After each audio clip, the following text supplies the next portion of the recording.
Let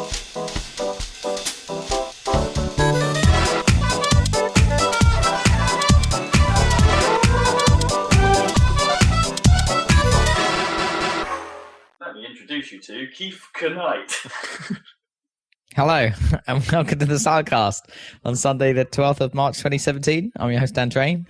Joining me today, Keith Knight. Apparently. Zachary Burgess. Yep. And Robert Kemp. Do I not get a mineral? If Zach gets to be Keith today. No, he's someone else. The mineral is separate. That's Yeah. the third. That's our guess. It's just a big rock on your couch. oh, sorry, Keith. Didn't see you there. I might be sitting on you. You hard ass. Your hand. On everything. Assuming it's some quite a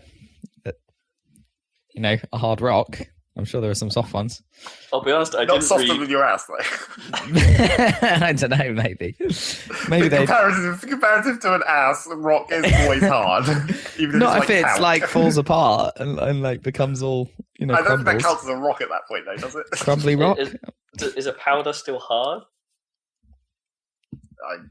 After you've compressed it, maybe. Like, the initial contact is probably soft, but once you've actually lowered your entire weight onto it, then it becomes hard. Oh yeah, no, I'm just interested in like Is that not true of asses? I was just sort of wondering if each individual particle counts as hard. Well, then you're going to get into the definition of, like, what is even the hardness of a thing. It's like, because, like, if you technically rocks turn into sand, and it's like, is sand hard? It is quite hard to, like, break an actual particle of sand. You just don't notice because they're so small and not attached to each other. Each little bit of sand must be pretty hard. Pretty hard, mate, isn't it? Yep, exactly.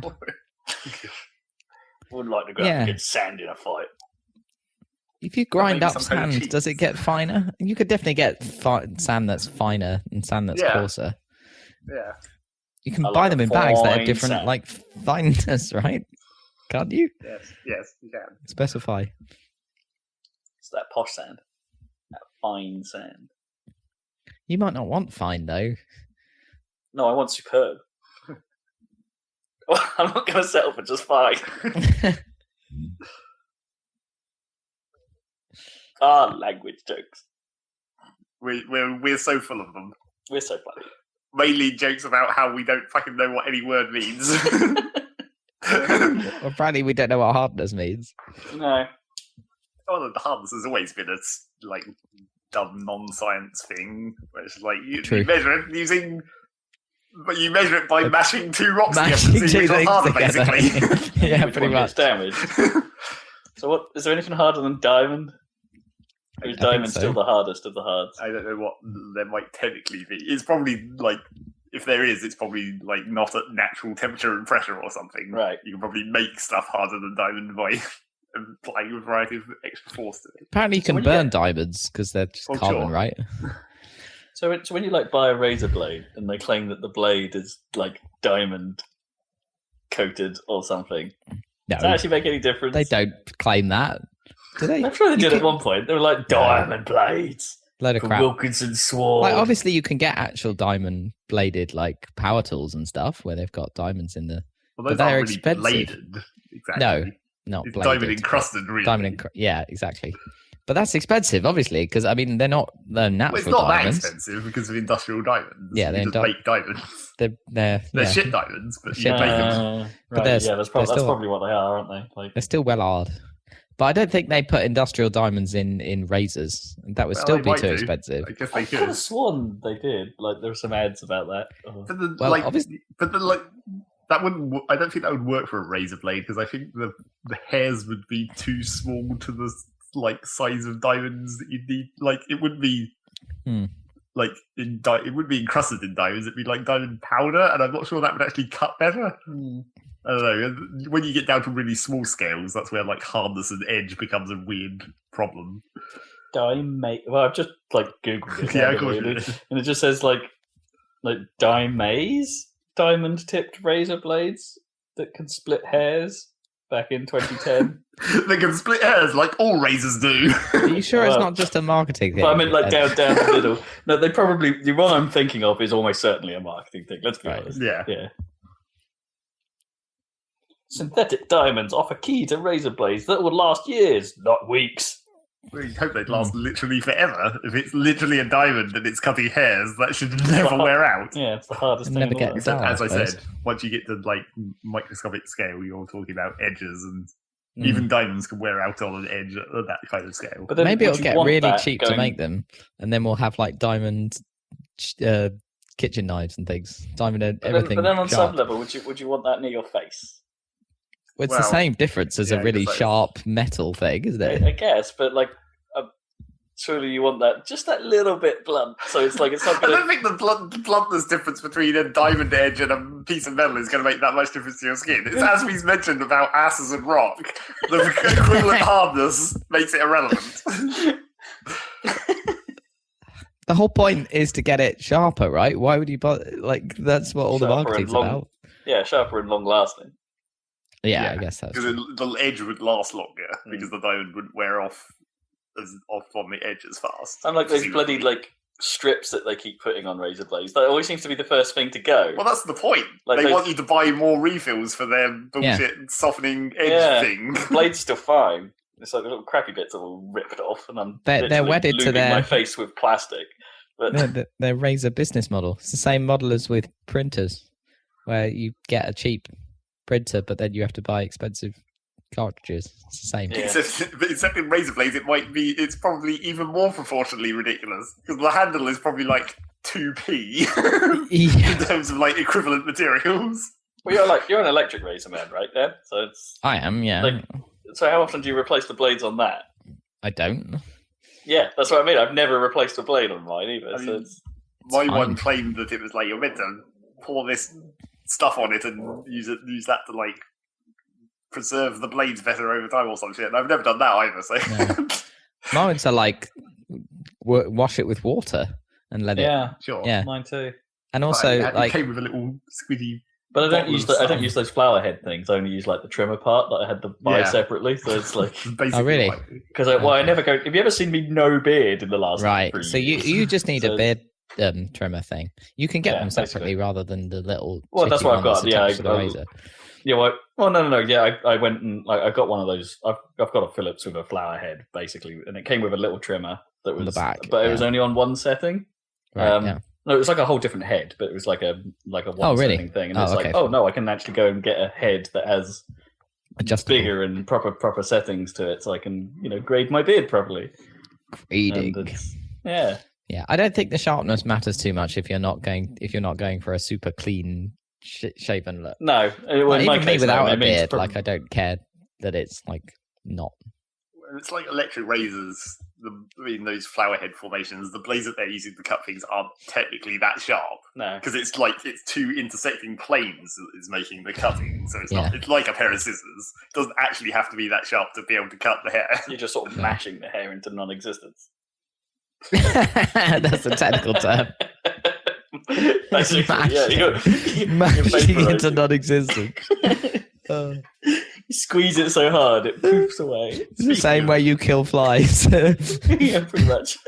Speaking of stuff that you use in the bathroom, I guess. Right. Segue. Do we need a new term for your house grouse? I guess this is technically in the house grouse continuum. Bathroom doom. Well, not exactly bathroom. But so while I was on Amazon for an obvious reason, which we're going to talk about at some point in this podcast, I was doing other stuff on Amazon as well. And I finally gave in to the pressure of my goddamn dentist who won't stop bitching at me to buy an electric toothbrush. Right. So I was like, okay, I'll fucking do it while I'm here on Amazon. May as well. So I got one of them. And, I've never fucking used an electric toothbrush before, so you have the classic problem of how do you know whether you're doing this right?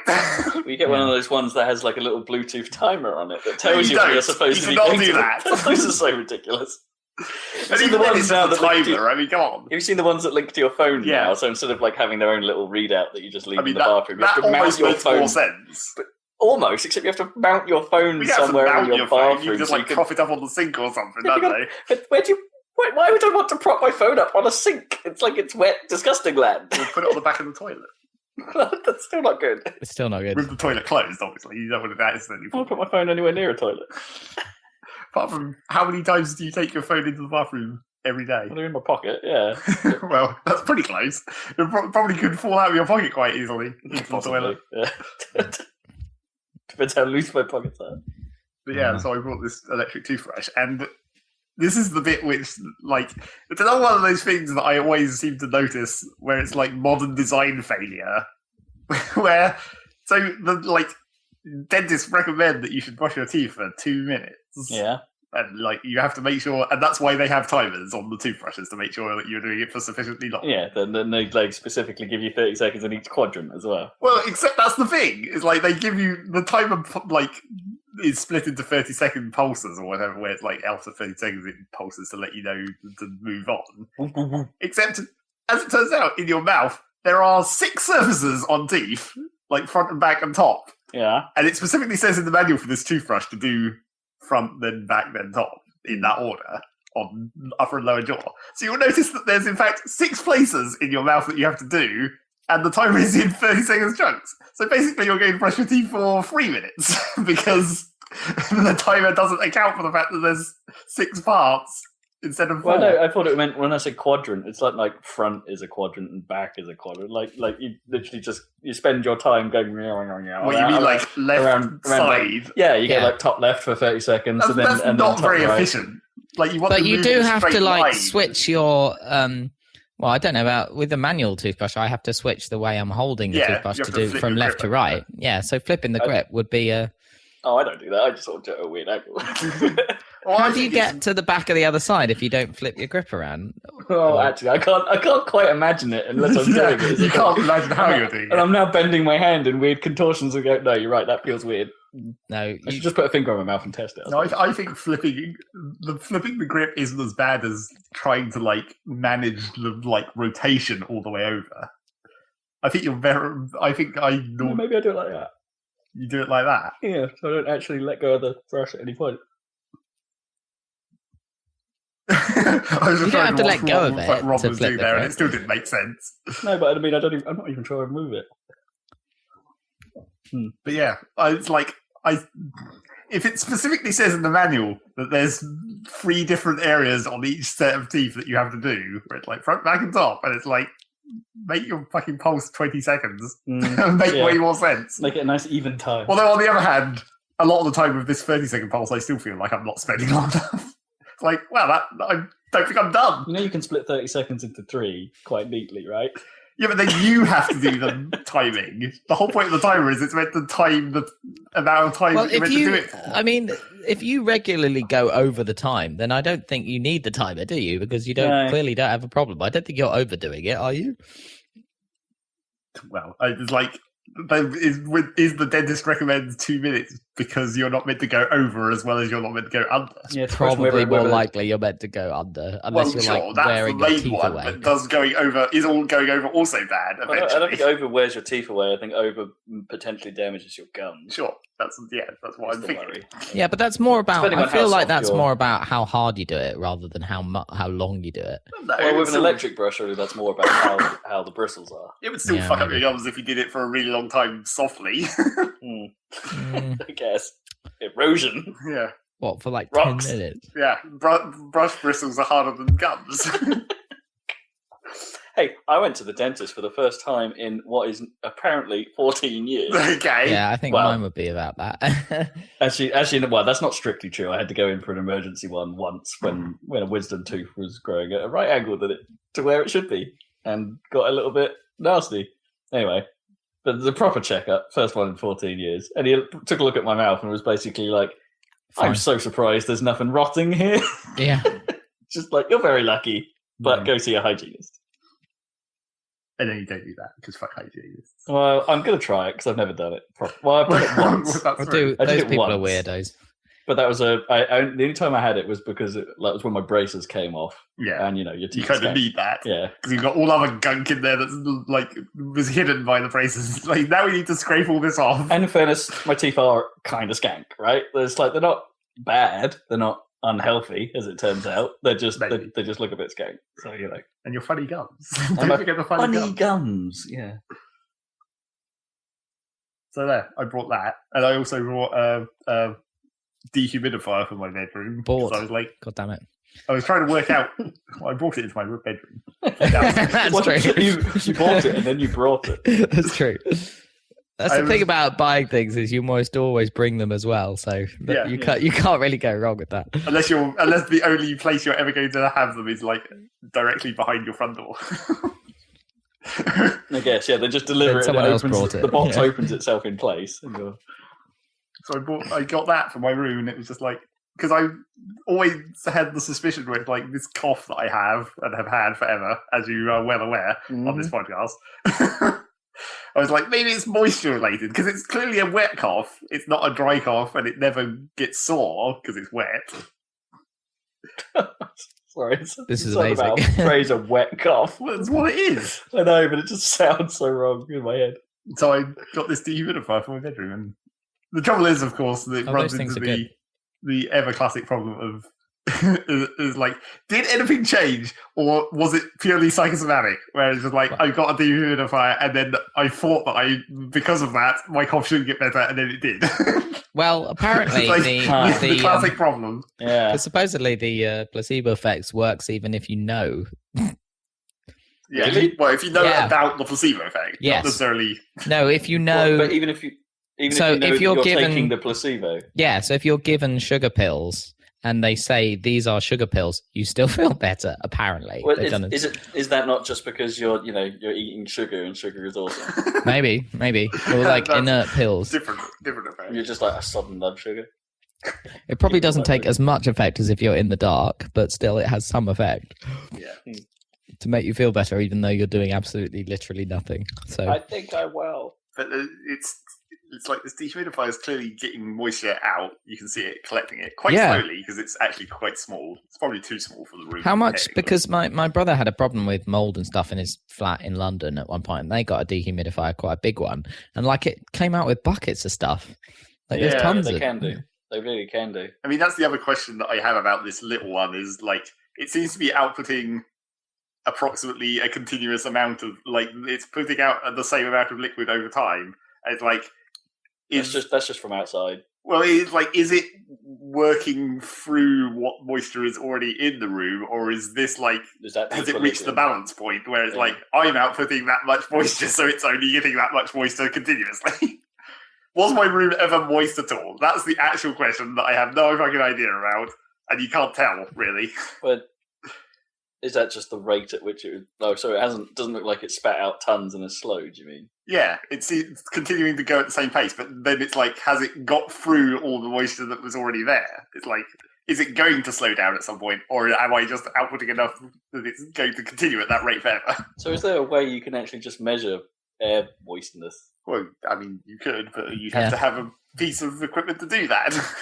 Is that a barometer? No, would that work? That's pressure. No, it's pressure. Thingy, whatever they're called. I don't remember what the technical term for a thing that senses humidity is. I think, you get them on those weather sensor things, and it's just marked humidity. I don't know what the actual.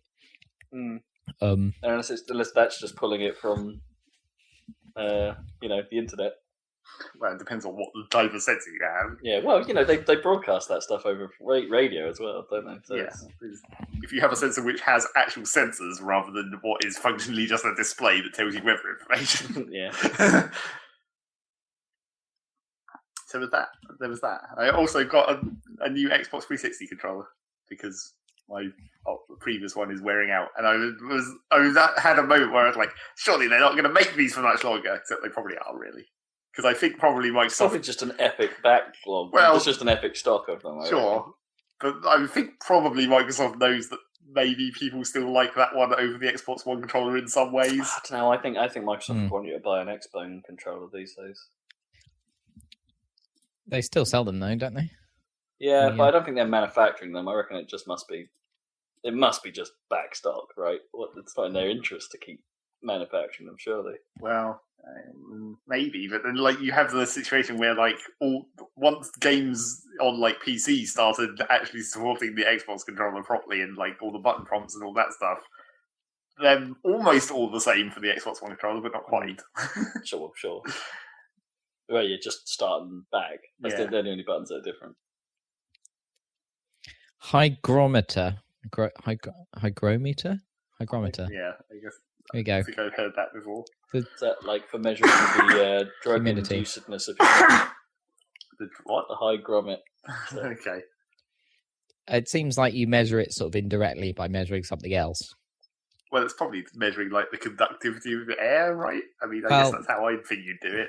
Because the more water was in the air, the more conductive it would be. It says here modern electronic devices use temperature of condensation or changes in electrical capacitance or resistance.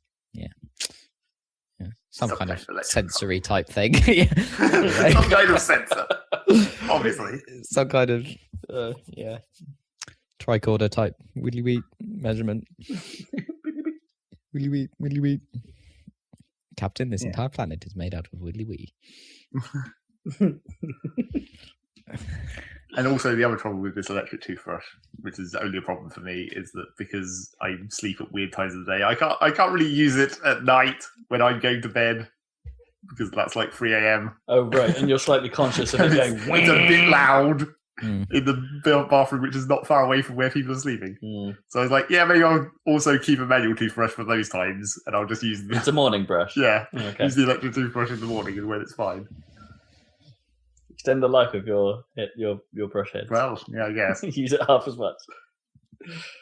I gotta be honest. I've been tempted to get one for a long time because I have had funny gums and my teeth are quite. Literally, I have funny gums. Yeah, we know. And my teeth are a funny colour now, so I'd quite like them to be a bit better. Well, the colour is not necessarily something that can be solved by toothbrushes. Yeah, I don't know. Unless you get like pearl drop Where you or something. If you go to that hygienist, that's where that happens. Yeah. You do that, and then you look at them, and you're like, "Holy shit!" And then it goes away in like a week, as is standard. The natural colour returns. As soon as you drink any coffee. Oh well, that'll be immediately. Yep. I drink coffee every day, and they told me not to, but it doesn't seem to have had a big effect. They told you so not far. to for what reason exactly? Because my front two teeth are totally fake. Are they? Yeah, do you not know that? So No. so back in Ipswich School, Thomas Lethbridge, rest in peace, I guess, tripped me up and I smashed my front teeth in, and I had them Only like that bit. kind of the part of it that was missing was kind of stuck on with, they would replace it with rubbish or whatever, and it would occasionally come off. I think you were there at least one time when it came off. Yeah, I seem to remember it. Probably, but I just may have blanked it from my memory. Anyway, so they keep putting the shitty cap on, and eventually, when I was an adult, I got them totally done. Which is basically they took the whole rest of the teeth away and made them into little points, and then stuck proper caps on. They're made of, I don't know, some awesome zirconium-y stuff, and they were like, well, what shade do you want? And I was like, well, a bit whiter or whatever. And Gold. They were like, well, no, my mum has a gold tooth, but that would be a bit. Yeah, but it's not in the middle. That would be a bit conspicuous. The Goldie. So what you're saying basically is that they were trying to align the colour of the fake teeth with what colour your teeth would theoretically be in the future. Yeah, so they did it with the current. They aligned them with my current, and they just said, well, but you can't like drink loads of black coffee and red wine. And I was like, at the time, I was like, I don't even drink coffee, so it's totally fine. Now I drink black coffee every day, but I don't really care. But anyway, no, and I was thinking about that the other day because it's like ever since they did them, I've not talked to them ever again. They never said I needed to. And like I've treated them as if they're real teeth. Right, and there's no consequences. And I don't know if there's any like sell by date or whatever, or whether they will last until I'm 90 years old if I live that long and I won't have to even think about them. So why forever. don't we all just get them? Well, they're only necessary if there's a problem. Well, that is my general question about, well, not question, that's my general feeling about teeth. It's like, just like, if it wasn't a giant pain in the ass and incredibly painful, just remove everyone's teeth and put fake ones in. I mean, Jesus Christ, it would make everyone so much more happy. Oh, man, just get gunmetal teeth. How badass is that? This is what we need nano machines for. What? very well programmed nano machines to eat a food for us. Well, no, To be like, just form nano teeth when we eat them. Well, no, we just don't have teeth. And then when we need to eat stuff, we just have nano teeth. You do like a very precise scan of your jaw that would detect the exact shape of your teeth, and then like fire the nano beam into your face, and it would just replace all the enamel with like steel, just instantly. Sweet. You could just have China, white China. Well, yeah, or whatever hard substance you want, I guess. It's another problem that could be solved with nanomachines. Nanomachines, nanomachines. Son. Yep, nanomachines. Yeah, that's in Enter the Gungeon as well. That reference. Nanomachines, son. You pick. There's just an item called nanomachines, and you know how in the Gungeon book it has the name of the item and the little descriptive thing. Hmm. The name of the item is nanomachines. The little descriptive thing just says "son." That's how you know it's that reference. And that's quite a useful item, sort of, I guess. After you take a certain amount of damage, you just get armor because the bullets have been converted into armor through your body. Nanomachines.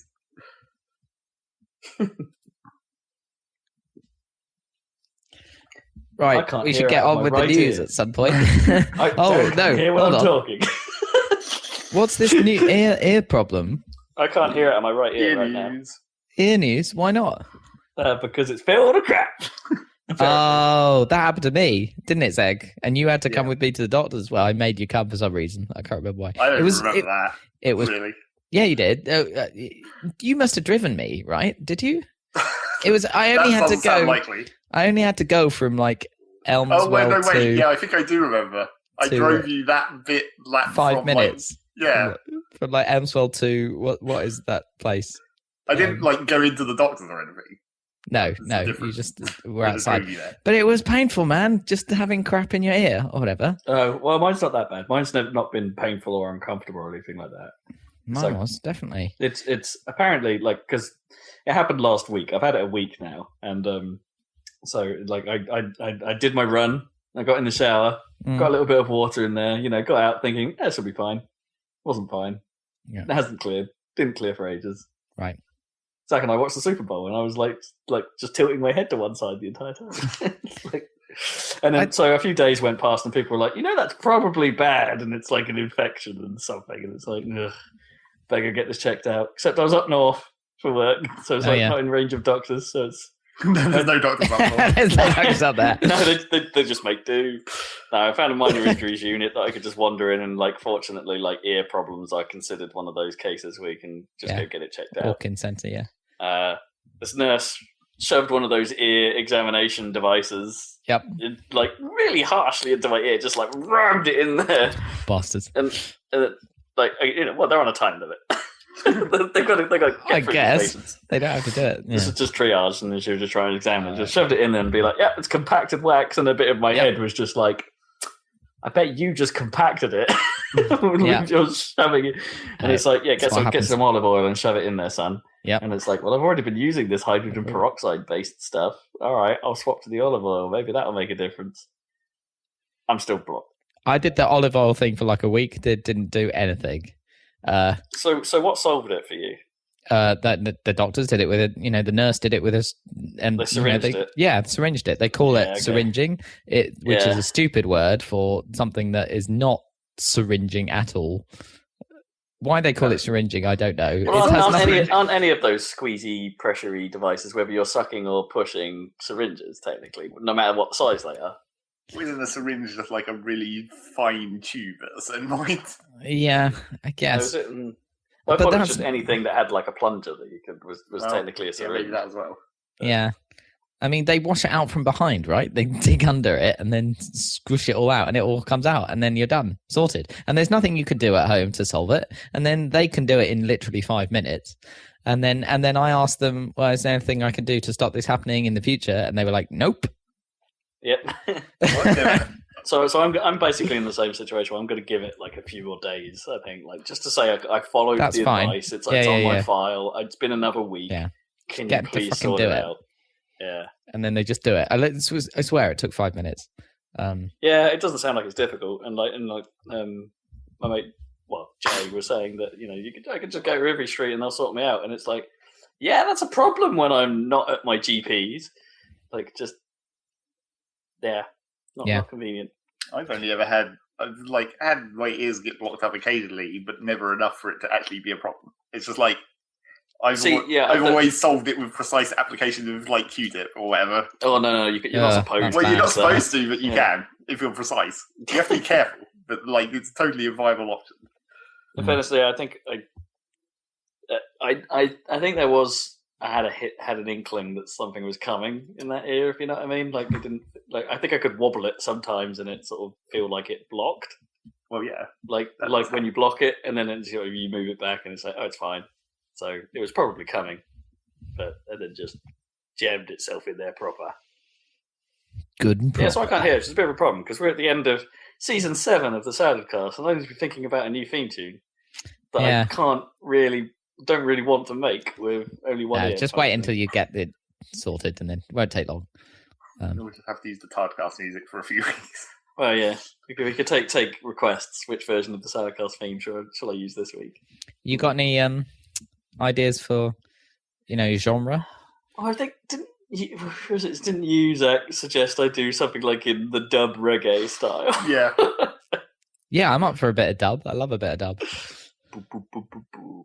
It'd just be nothing but this bass line and a Caribbean drum just going bang. Yeah, pretty much. Bang, bang. And echo on it. Yeah, some bang, really bang, excessive bang. 6-beat echo, something like that. Yeah.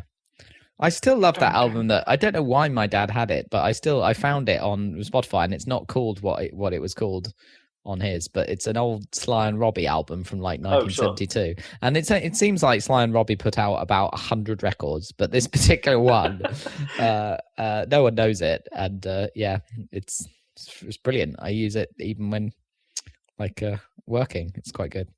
We did used to use it as one of the sandwich making CDs. I seem to remember. Yeah, I think we did. Yeah, back in the day, it was that or Morty Vicar.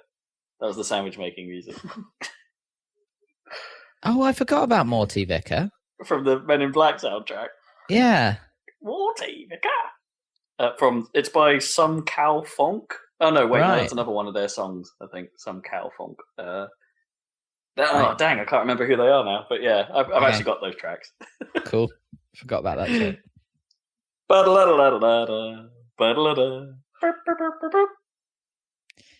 I was listening to some Fatboy Slim the other day. I was like, back to the 90s, not even the 90s. When did the second one? Not the second bigger.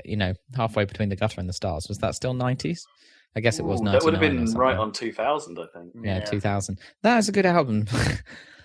Yeah, it's a pretty good album. Yeah. Anyway. Halfway between the gutter and the stars. Yeah. You can blow this. But you could blow that. Christopher Walken here. You could go with this, or you could go with that, or you could go with us. I'm trying to think, like, how many references did they just throw into that song? So why the sudden Dune reference as well? It has the weird Dune reference, yeah, that no one's gonna get apart from us. Walk without river. It won't attract worms. I don't know. Walk without worms. Good track. News. What's going on in gaming? Because this is a podcast about video games. If you weren't aware, I'll talk about electric we toothbrushes. Talked briefly about Gungeon. We did touch on it. Okay. And I made a subtle reference to something I bought on Amazon. Subtle.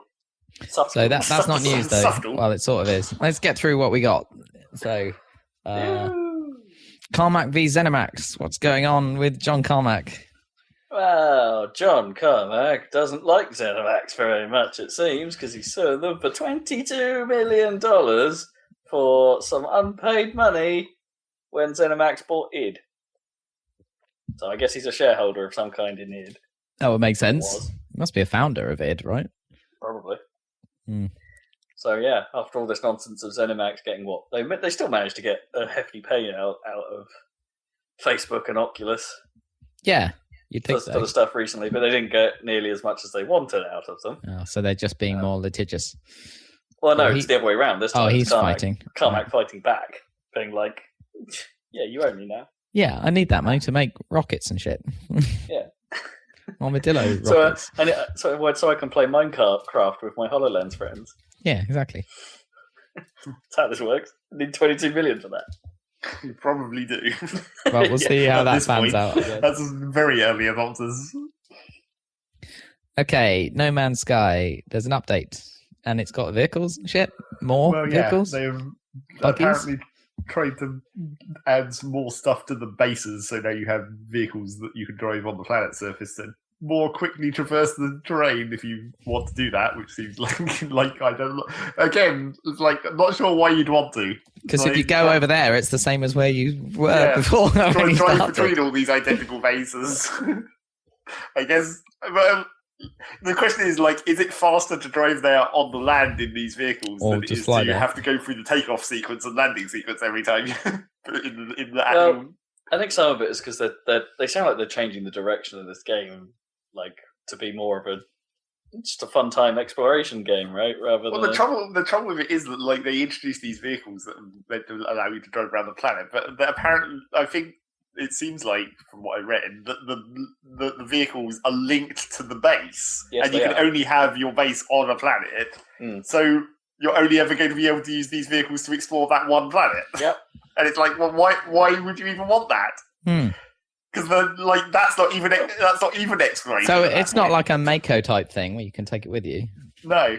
There's been a lot of chat though, about the people that really, really enjoyed No Man's Sky were more the sort of people that actually didn't do much of the game's point or what it was guiding. Well, that's because it was boring. It's people that... It's not because it. But these are the people that enjoyed it. They were just like, "Oh, I'm going to make my own little. This is my own little home turf, right?" And I'm going to. Well, yeah, you could stay. You stay on one planet, like when it's like you do it once, where you complete the encyclopedia for one planet. Like you find everything, and then you're done because that's it. It's going to be like that for everywhere. Yeah. I think they are moving that game in the sort of. I guess you'd call it an aimless direction. Those sort of games where you just go in and what people get out of it is what you bring to it, sort of game. But there's no way you can't do that in No Man's Sky because there's no like. No, I'm not saying you creation. I'm not saying I agree, but it seems like that game is that right now. But it feels like that's the direction they're going. They don't have the systems to do that. They've tried to. Also in this patch, they've introduced like now you can have actual. You can actually have things that are different, not just straight upgrades. I was about to say, isn't there a mode now where you can actually just not have any survival element in the game now, where you can just turn all that off? I don't know if there is that. They introduced like the hardcore mode, single life. Oh yeah, permadeath. I'm not sure why you'd want that either, really. Also, because it's quite easy to accidentally die in that game. Yeah, fall through the floor. Well, or that. That also doesn't help. So I don't know. I don't know what the fuck they're doing. It was weird when they introduced the bases, and now the vehicles are just like doubling down on it. Where it's just like, why are you putting so much focus on a thing that only can exist on one planet when the whole point of the game is to travel across the universe? And they're upgradable as well, and all that stuff. They're trying to get an element of creativity. Except the base building. It's not fucking creative. It's not. Well, it's not. Here's the thing: they've got a lot of competition, right? They've got space engineers. I'm not sure that actually counts. Yes, it is sort of similar. I mean, their main problem is that everyone hates them. Oh yes, there's that too. I did read when I was playing Joe Danger 2. I just out of curiosity went to the review section for it to see what it said. And it basically just there were quite a few Steam reviews that said Joe Danger is greater than No Man's Sky. Yeah, and that was basically all that was there.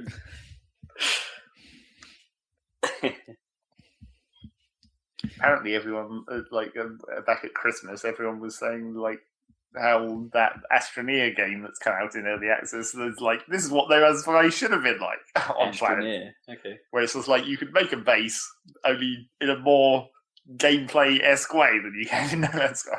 I did, yeah. Just to be thorough, I did go and read what people currently think of this update and stuff like that. And the general consensus is this game should not have launched at full price. It should have been $20 as an early access title. Yeah. And it's still not there. Everyone But a knows lot of that. people, the people that are giving it a thumbs up are being like, well, this is getting there.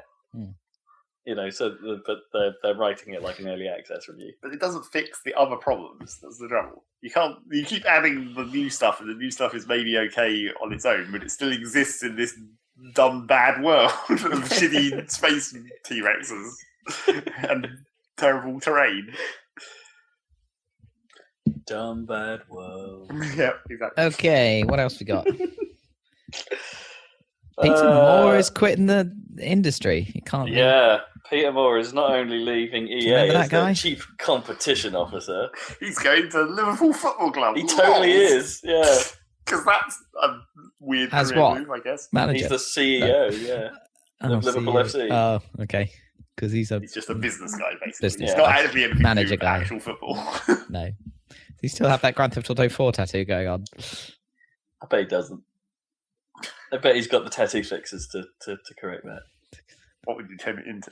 What could that logo be turned into easily, do you reckon? Try and imagine the GTA 4 logo. Well, it was very black, Just wasn't white. it? Was the problem? Yeah. I mean, if it's, Or was it white? It was or white. did it get white? yeah, I guess it depends. It what looked really how- weird. It wasn't like the GTA 5 one. Like the No. really obvious green and all that shape. With the kind of money The money Got- five. Yeah. 5. Yeah. Money 5. Yeah. No, you just put the 5 on it and bring it up to date. That might be quite difficult. You only have to take an eye off it to make it to make it 5, right? Yeah, bring it up to date. Roman numerals. Yeah, it's like he's not been important in the industry for a while. Like after EA, I guess, demoted him. It's hard to know what they did really because he was running EA Sports for a while. wasn't he? yeah. But then when It's in the game. EA tried to be all esportsy with their sports games, like they did that thing at E3 about like, here's our pro Madden players because people care about that. And yeah, to steal the words out of Jeff Gersman's mouth, it's like they just needed to find a place for him. Just give Pete that job. I don't know. It's a bit weird, but good on him for actually finally, he got out, man, and he got out with a good record, ish. Ish. Apart from being in EA, just automatically makes it better. Yeah, true. Like that's default bad. I guess does this mean we won't have the EA handover to London press conference, and then have Jose Mourinho just turn up? Well, They'll have someone turn up, Well, but no. they won't need to do the London handover. well, will they? now when they head over to London, they can bring him in and he can talk about Liverpool football club because he'll be there. Oh yeah, no, of course they'll have whoever the new guy is. Yeah, They'll just bring him on as the guest. yep. And it's like, I run Liverpool. What are you talking about? Because now he'll know more about football, even more, and he won't have to have a dumb Peter Moore. hostile relationship against a Chelsea man. And he'll probably have a cheap contract. He'll probably Yeah, won't have to easy pay him very to- much to easy get to him on bring back. stage. Yeah. And then you can use that for like here at EA we have the inside scoops on football because of our guy who left EA and went to go to an actual football And club. still talks to us because that probably doesn't break a million NDAs. Yep, exactly. Here's how football really works, guys. It's about the money. We're going to turn FIFA into a management sim. Well, And it's all about the money. it's just like you have to. It's probably completely nothing to do with like the actual EA games part of EA. It's probably purely based on his actual like business skills. But it's just funny to imagine that he's like he clearly learned all about football from FIFA. FIFA, from being in the company that made FIFA for so long. He learned so much about football. Now he has to actually go and run a football club using that knowledge. Except not. He's like he probably just knows about business. I don't know. I like to think this is probably his true passion, right? That he's just had a very roundabout route to get into it. Right, if he went to EA Sports, that was probably I'm moving there not just for the money, I'm moving there for football. Yeah, but and now he's moving for football on its own, and maybe money. I don't think he had to come through like the EA Sports end though. Like he could have been like it's about business where it's just like he could have been high up in any company and gone to Liverpool at a certain point. Yeah, it's just about, yeah. It's just coincidental that he happened to be in the company that makes FIFA. It's probably one of those things that because of FIFA, he probably just spoke to the right guy at some point, right? Yeah, yeah. While maybe negotiating the contracts to get those clubs in the game. Yeah, but he has some kind of contact. Yeah, that's probably how that worked. What else? Go on. Seem like a harsh negotiator. You made FIFA pay way too much for this Liverpool license. Come work for us instead. Get EA to pay us megabucks for this FIFA license. What's this Xbox Live Game Pass thing going on then? Speaking of Xboxy. Context switch. That's Peter Moore. He ran Xbox. Yeah. Okay. So this is a bit weird and a little hard to explain. Like some of the internet has gone a bit mad for this, thinking, "Yeah, this is great." Well, I'm still sitting here going, "I'm not quite sure about this." Basically, they're adding a service, and it's not clear whether this is an add-on to Xbox Live Gold or if it's a completely separate entity that effectively grants you access to about 100 games on the service as long as you hold a subscription. And a lot of people have been describing this as Microsoft have made Netflix for games. As in for download? Or yeah, so they don't stream. It's not PlayStation Now. You download them to your console. And as long as you maintain your subscription to Game Pass, your console will grant you access to play those games. Mm-hmm. And these are not new releases, but yeah, presumably. I don't think they've really talked that much about what's on there. I think they talked a little bit about some of their first-party releases. So like Halo 5's on there. They haven't got very many. Jeez. Yeah. Well, Halo 5's on there. Gears of War Ultimate Edition, not the Gears of War 4, will be on there. Presumably some of the Forzas, maybe Forza 5, that sort of stuff. But they say they've got like 100 games lined up to be on this thing. But the bit that worries me is that it's going to. They specifically said it's probably going to be a bit of a rolling list. So like games Netflix, will a bit like Netflix. Yeah, games will come in, stuff will come out. So maybe it will only ever be like. Do you get to keep? Yeah, I guess you're boned if that happens. Which might make, yeah, which might mean if you get like if you're playing a third party game, published by a third party game, that's always going to be a risk hanging over your time. But then I guess if you've got the Game Pass, maybe you don't care. Maybe it's just like, I can't play this anymore. I'll go play something else. Or they just need to actually communicate like the timing. Yeah. So like the roster will update at this time, and these are the games that are going to go away. Yeah, but I doubt they'll do that. Because does Netflix do that? Does Netflix tell you we're losing? Like here's our schedule of programs. No, they don't tell you. They don't. They don't highlight it at all. They highlight new stuff, but you have to go to a news article that's figured out which ones they've deleted. Yeah, so they don't shout about that bothers me a little. At least with games with gold and PSN Plus, you sort of know what you're getting into, right? This game is going to fall off the service every 2 weeks. Well, they could still do that with a time thing on this thing. They could just say, I mean, when it's a huge library and they're not all going to go away, it becomes more problematic. But you could say that the time when some proportion of these is going to go away is every month or whatever, and then at least then you can sort of be marginally aware of that if you care about the fact that it might go away in the middle of you playing it. So don't start something near the end of the month. Well, so I guess the positive for this is like if they're saying there's 100 games on there, are there that many more on Xbone? Are there that many games? Well, actually, that's they're probably rolling in back compat into this as well. Don't forget. So that entire 360 list almost certainly must be on there, right? And I think there definitely are some back compats because I remember reading that Tekken Tag 2, which was previously when back compat launched, I think they made that a game of gold to be like, hey, try this out on the house. It's backwards compatible now. It works great. And I think that's going to end up on Game Pass. And it's like, it's an interesting idea and one that I'm not really against. But it's just these little details that worry me slightly. And the key part for most people will be, can I get this if I'm not subscribing to Gold?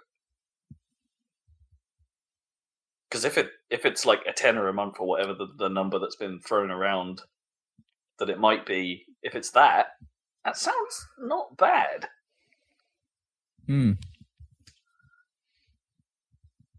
I mean, the Netflix model is they'll probably get there. You know, with games and you won't get eventually. EA games as well because they have their own damn files. Yeah, it's like you don't get HBO stuff on Netflix. You know, it's like I mean, it's interesting. It's always going to be that way, though, isn't it? Like with garbage like this, and I kind of hate it. Like I'd quite like to watch more HBO shows, and I'm lucky that I have Sky Atlantic, which means I can record some of that. But not every show that has been on Atlantic ends up on Sky box sets, which they also occasionally put HBO stuff on there. So I'm not sure I could watch Newsroom, for instance, if I wanted to. Again, as good as that show was, I don't think it's turned up on box sets. I think they've got all of West Wing and stuff like that. But anyway, West Wing isn't even HBO, but yeah, it's the same. Isn't it? Oh, I thought it was. No, I mean, but Sorkin wrote the West Wing and the Newsroom, so that's the link there. Maybe Sky just had West Wing. Yeah, probably. Yeah. Yeah, I think they have Westworld right now, so I'm happy with that. So that's fine. Oh, what on? Yeah, that's good. Yeah, I'm watching it very slowly, but it's good. Oh, are you getting through it? Interesting. Yeah, I'm only like 4 episodes in. Like I watch like.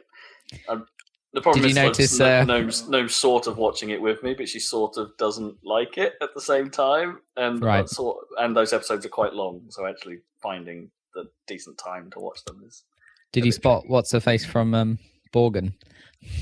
Well, spot her. She's the main character. Yeah. The sex minister is totally in. Sex minister. Yeah. Anyway. Speaking of that, we've actually got the last season of Borgen on Blu-ray to watch at some point. Oh, really? I can't believe you liked. It's really weird that you liked Borgen. Like I wanted to see it, but yeah, I know. But it's like a Danish West Wing. It doesn't seem like the obvious thing that you guys would be into. But it's got music by Half Dan E. It does have Half Dan E. Yeah, Half Dan E. Speaking of sort of news related to Halo 5, since when you mentioned that way back at the start of this Xbox thing. Also, I watched the Newsroom. It's a really good show. Go watch that. Yeah. If you like that, you should watch The West Wing. If you like that, I guess. Although it's a bit American political, but I guess the Newsroom is too. It all is. Anyway. Yeah. Blah. Speaking of news vaguely related to Halo 5. Halo 5. The World Championships happened. No, I saw a. I'm not sure where I saw this, but I saw a news post somewhere that claims that next Halo is going to be the return of split screen.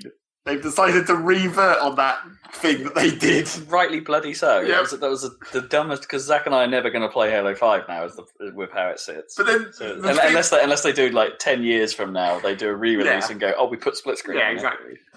But it's like, if they do roll that back and be like, no, we're going to bring back split screen, it's going to be really weird, because then you have Halo 5 is the only one where you can't do it. Yeah, it would be weird. It's going to be that's going to be a very strange situation. It was for the whole series. It was a disappointing move. I know why they did it, but it's because everyone thought, everyone thinks everyone plays online now, right? But Halo split screen is one of those few games where it really is a thing, and everyone got a bit annoyed about it. And I wonder if it was like a little bit technology based, right? Because they were doing that dynamic resolution scaling stuff. Well, that's what they claim. And they we can't possibly run this game in split screen. Well, they were so worried about missing their 60 frames per second target. Yeah, was the thing, that they took so many shortcuts to get there. Yeah, but in the end, split screen was one of the things that had to go. But despite the fact that game was clearly designed to be played co-op, is the other weird thing. Yeah, it had all those mechanics. Boy. I never actually did go back and play that through on Legendary, because those boss fights, I don't know how I'm going to do on my own in Legendary. They're just ridiculous. Can't trust your AI companions because it's stupid. Yeah. Always stupid. Yeah. Right. Other than that, Halo 5 is a good game.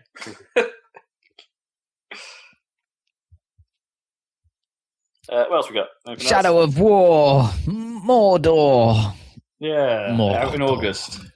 Wow, that's not long. Yeah, It's quite a quick Surprise announce to release. reveal. Yeah, but I mean, Well, makes sense. you that say they make a surprise sequel. reveal. It sort of got leaked. Yeah, by And shot then or something. Yeah, and then they were, oh, wait, people know about this now. What do we do? Put the trailer out! Put the trailer out! Yeah, but they had it pretty ready. Yeah. So, thoughts? Do you see the trailer? Oh, I Well, haven't watched it, to be honest. Okay, but so it there's looks- a trailer which is all CGI, and then recently there's an actual gameplay reveal which is much more interesting. Of course it is.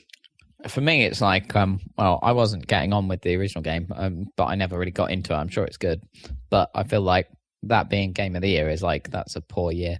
Yeah, But lore-wise, the CGI trailer is I find that really maddening because they don't give a shit about the books anymore. I don't think, or anything about the world, the Barely did Tolkien in world. the first game. They barely did in the first game, but now it's like way off piste. And for me, that really kills it for my interest because I actually like that world. It's like you might as well make your own universe if you're gonna go nuts. Rather than like, like the trailer shows immediately like, oh, we've got a new ring of power. Like we need a one Like ring, what? but this is like another one ring. Like this one glows blue, and it's like this is already dumb as hell. I mean, Right. Celebrimbor like did make rings of power. Yeah, there was several, But- weren't there? Like, Yeah, he helped make the elven ones that were hidden. The one But that it was just- Galadriel has and stuff. and the One Ring was just the one that binds them. The one that rules them all. Anyway, yeah, because the elves were like, oh, they figured it out and they were like, shit, better take these off, and took the rings off before it was too late. Anyway, yeah, it's like the excuse for the gameplay is now you're like recruiting an army through the system. You know, the system with the chiefs and whatever it was called, the Nemesis system. But now you're like, actually, you're not just defeating people and they're being replaced. You're also recruiting for your own army so that you can fight a massive war or whatever. Does the this gameplay let me reveal. push the bro button? I think it might even be more advanced than that. You might be able to give limited orders, etc. Quite like the return of the bro button. That would be nice. Well, the idea is that, which is quite a good idea, is that like previously the Nemesis system allowed you to tell stories or whatever, generate dynamic stories about Oh, sure. Revenge and shit. Because all the chieftains or Yeah. whoever the leaders were that you were killing, it would sort of, if you failed, they would react to the next time you come down saying, haha, taken you down before. yeah, And exactly. it sort of knew all of the steps you'd taken to get to the point you were at, and things reacted to it, which was awesome. Which was cool. So their And idea is to expand that. mispredicted- Yeah, and mispredicted as being that system everyone is going to copy from here on, which nobody has, mysteriously. It's probably quite complicated to do, Probably. but Yeah. they Well, it doesn't extended really it suit that many games. to have No, like you're probably right. So what they're expanding it to do? to have like friendships and stuff now. People on your team or whatever, Oh, you know. So That's then not you can really have extended as much as just like rewritten. read, It's like- jigged it. You to turn the pissed offness down. Anyway, so I wonder- the I wonder- gameplay video shows you attacking a stronghold and like with a whole army at your back and Is using it as like muddy? graphics wise. Do you mean? Yeah, well, no, I'm not. I don't mean like muddy as a as a knock against the graphics quality. I mean muddy as in that entire world of Mordor was mud. I think it has a bit more variety in the landscape because there's a bit in the gameplay reveal where they show like a sort of weird map which is viewed from a kind of slanted angle, but it extends beyond Mordor to kind of Osgiliath. Yeah, I think so it needed that because if it was just another Mordor-based game, I don't. it think... is mostly Mordor though, I think. But it looks like there's more landscapes within Mordor. You know, there's the Nirn, the Sea of Nirn, and all that. Less and fire. you're fighting. You know, Sauron is back and he's raising an army and all this shit. I don't know how that fits in because it's supposed to be a prequel, isn't it, to like The Hobbit and stuff. So I don't know how it all fits in. But anyway, it doesn't matter. They obviously don't care too much. But yeah, it looks sort of cool from a gameplay point of view, but I didn't really like the feel of the gameplay in the original one. So it remains to be seen if they prove that. But a lot of people did, so fine. Yeah, that's what I mean. I bet if you didn't like the feel, I bet they won't have fallen too far from that, right? No, it's not the Warner Brother style at the moment to make sequels that are that far detached from what they've done before. But at least they're kind of building on it and innovating on the systems that everyone likes. Sure. Oh yeah, no, don't get me wrong. I don't think Warner Brothers do badly by their properties, right? You only have to look at the Batman series to. Well, this is Monolith, isn't it? They were evolving it, isn't it? Monolith. Yeah, I think it's Monolith. Yeah. Yeah. But you know what I mean? I know it's not the same developer, but it's Warner Brothers published things. They seem to want to push things a little each time. Yeah. With the obvious exception of Batman Origins, which was just a cash-in. But... Yeah, like an off-year Batman. Okay, that's almost all the news I got. I've also got Ryzen, AMD. They're back at long last to fight Intel by having a whole series of new processors that basically pretty much match Intel's lineup in many ways, but are about half the price. Which is noted. That's significant. So they haven't got one that's way faster than an Intel or anything like that, but per category they've got one that's like significantly undercutting the price. So they've got an 8-core, 6-core, 4-core. Yeah, they don't need to beat Intel on speed. No. I don't think they've ever had to. They just need to make propositions that are, they just need to release stuff that are appealing to gamer people or performance people. That isn't going to cost the bank. Because the problem Intel has is like you said earlier, it's been over 10 years since Intel have had their lead in performance by some distance now, and it's I guess Intel have been able to just price whatever they wanted to some degree. It's like we've got no competition really. Let's just chuck it out. Yeah, pretty much. And one of the advantages AMD has is they're not trying to squeeze that little video chip onto the CPU. You know how Intel does that. Yeah. So they're not doing that. They've got a bit more space for actual CPU. Well, maybe this will finally make someone get off their ass and actually make faster chips again. Because it doesn't seem like they make a big deal about 16 nanometer or whatever, and what the fuck happened with that? It's mainly about that power. Was mainly an efficiency upgrade and a speed upgrade. Yeah, but you can fit more shit in there if it's more efficient. That's the idea, right? Yeah, in theory. Yeah, but I gotta admit, like the processor I'm running now runs unbelievably cool compared to the first Gen i7 I had before. Well, that might have been a problem with your case though, as we've but I had previously mentioned. Yeah, but I had an aftermarket cooler and stuff attached, and it's still inside the case. It still ran pretty hot. Like even when the side off the case, it's like it should have been like the maximum airflow. But yeah. You're right. It could be a little bit case, but boy, yeah, even under load, this thing doesn't get anywhere near that temperature. How fast is your run now exactly? Well, blimey, I don't know. I don't know what the actual rating a speed rating of a processor now is like is real tricky because I've got I'm running a 6 physical core, 12 hyper threaded. Yeah. Clock speed is like 3.3, I think, out of the gate, but that doesn't mean anything. Clock speed doesn't mean anything anymore, really, other than unless you're overclocking it to give you a metric by how much power you got extra out of it. It's like, measuring CPU based on all of that stuff on its own is kind of meaningless now. Yeah, but then how do you measure anything?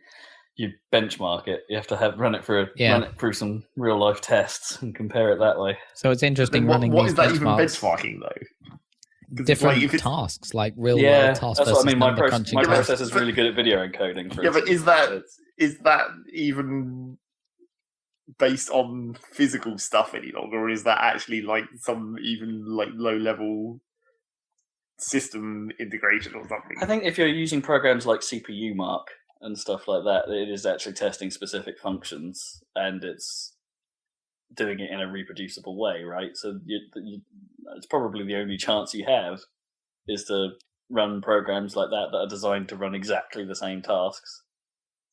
But then even that's not a great real-world example, because that test scenario might just be precisely wrong for certain types of chips based on the order of instructions and garbage like that. I mean, this is like now it's a nightmare. Basically, you just can't really like you can throw. If you've ever read any of the Tom's Hardware Guide like reviews on stuff, it's like they throw 1,000,001 tests at it, and then they'll come back saying it's really good at this thing, but on this thing it's awful. And then you want to get another chip, and it's like, no, it's average at everything. But it's so variable. It's nuts. You really do need to do the research these days to find the chip that is what you're going to be using it for. Hence why my one's my one's not actually the best gaming chip by a long way.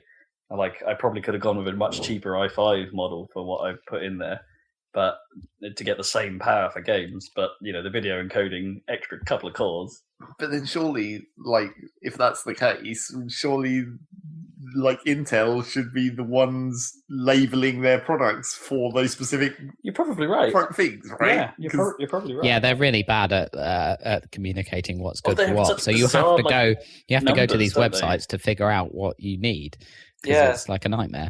They have such weird numbering as well. It's like, is this you'll get one that's like 5, with a serial number or model number that's like 470 versus a 475, but that 5 is actually wildly different, or for a completely different motherboard set, or So this AMD lineup seems a little bit more sane in terms of trying to figure out what you want or need, or what the benefits of X many cores versus the other is, or. Yeah, because the top of the line one is run your game and your video streaming stuff at the same time and everything, all that stuff. But if you don't need to do that, at the point where I was thinking about new computers and that kind of thing, it's just just have to research. A lot of the reason why I've been thinking about new computers recently is because I've been playing stuff that's actually CPU bound and not graphics bound any longer. It's just then you have to think about CPU, but then what even is CPU power? How do you even define what games that are CPU bound, like City Skylines, are doing? What sort of calculation is that? Well, yeah, again, you can't, because some games will, if they're smart enough, will offload some of that work to the GPU. Yeah. Yeah, it's real difficult. It's it varies between game to game. It varies between app to app. You just have to pick one that comes out roughly better over all of the benchmarks you care about. It just seems like it's going to be a bigger problem going forwards, because now even indie games and stuff are saying when people are complaining about how it runs really badly on my system, but it runs perfectly fine over here, and it's there's no way that they can. It's not like graphics cards where you can just stick a newer one in there that's faster. Now you have all these weird side grades that aren't really explained at all, and then it's making such problems for the actual programmers. Not actually, they need to have some kind of standards, except they don't, because they don't actually care. They just make chips. They don't care what people do with them. For the most part, actually, in a lot of indie cases, they're sort of limited by the power of the engines that because they'll be using, most indie devs will be using middleware more than most, right? Sure. They won't have the resources to necessarily put into optimizing those middleware layers or game engines to be exactly what they need. For the most part, they'll probably just be relying on Unity, and we'll just have to wait on Unity on figuring that stuff out. Oh yeah, which they already do a pretty good job of, to be fair. But... I mean, that's what happened with Kerbal, when they went through their process of updating to newer versions of Unity to better use multi-threading and stuff. But... Well, yeah, apparently that's the reason why people are moving from people like Star Citizen moved from the Crytek engine to Lumberyard, right? Because Lumberyard is just the Crytek engine, but slightly upgraded. So it's same sort of logic they found. It's an easy move for them, but it's a bit better. It just seems it seems like a weird problem that's developed kind of subtly over time. Because in the past, when you were thinking about computers, there have been times recently where people have been what if Windows goes away? Then we're completely fucked because then there'll be no standard for There'll be no anything. DX layer, but then you've still got OpenGL and like. Yeah, and then you come up with these We wouldn't be alternate totally options, screwed because the PlayStation exists, right? And that has none of those standards. I guess. But you come up with these alternate options for that like doomsday scenario, which is not actually going to happen. Mm. But like this is the same kind of thing, only in a different area, and like in a way that's even more technologically like specific, where you have to understand all these really complicated things to even know that it's happening.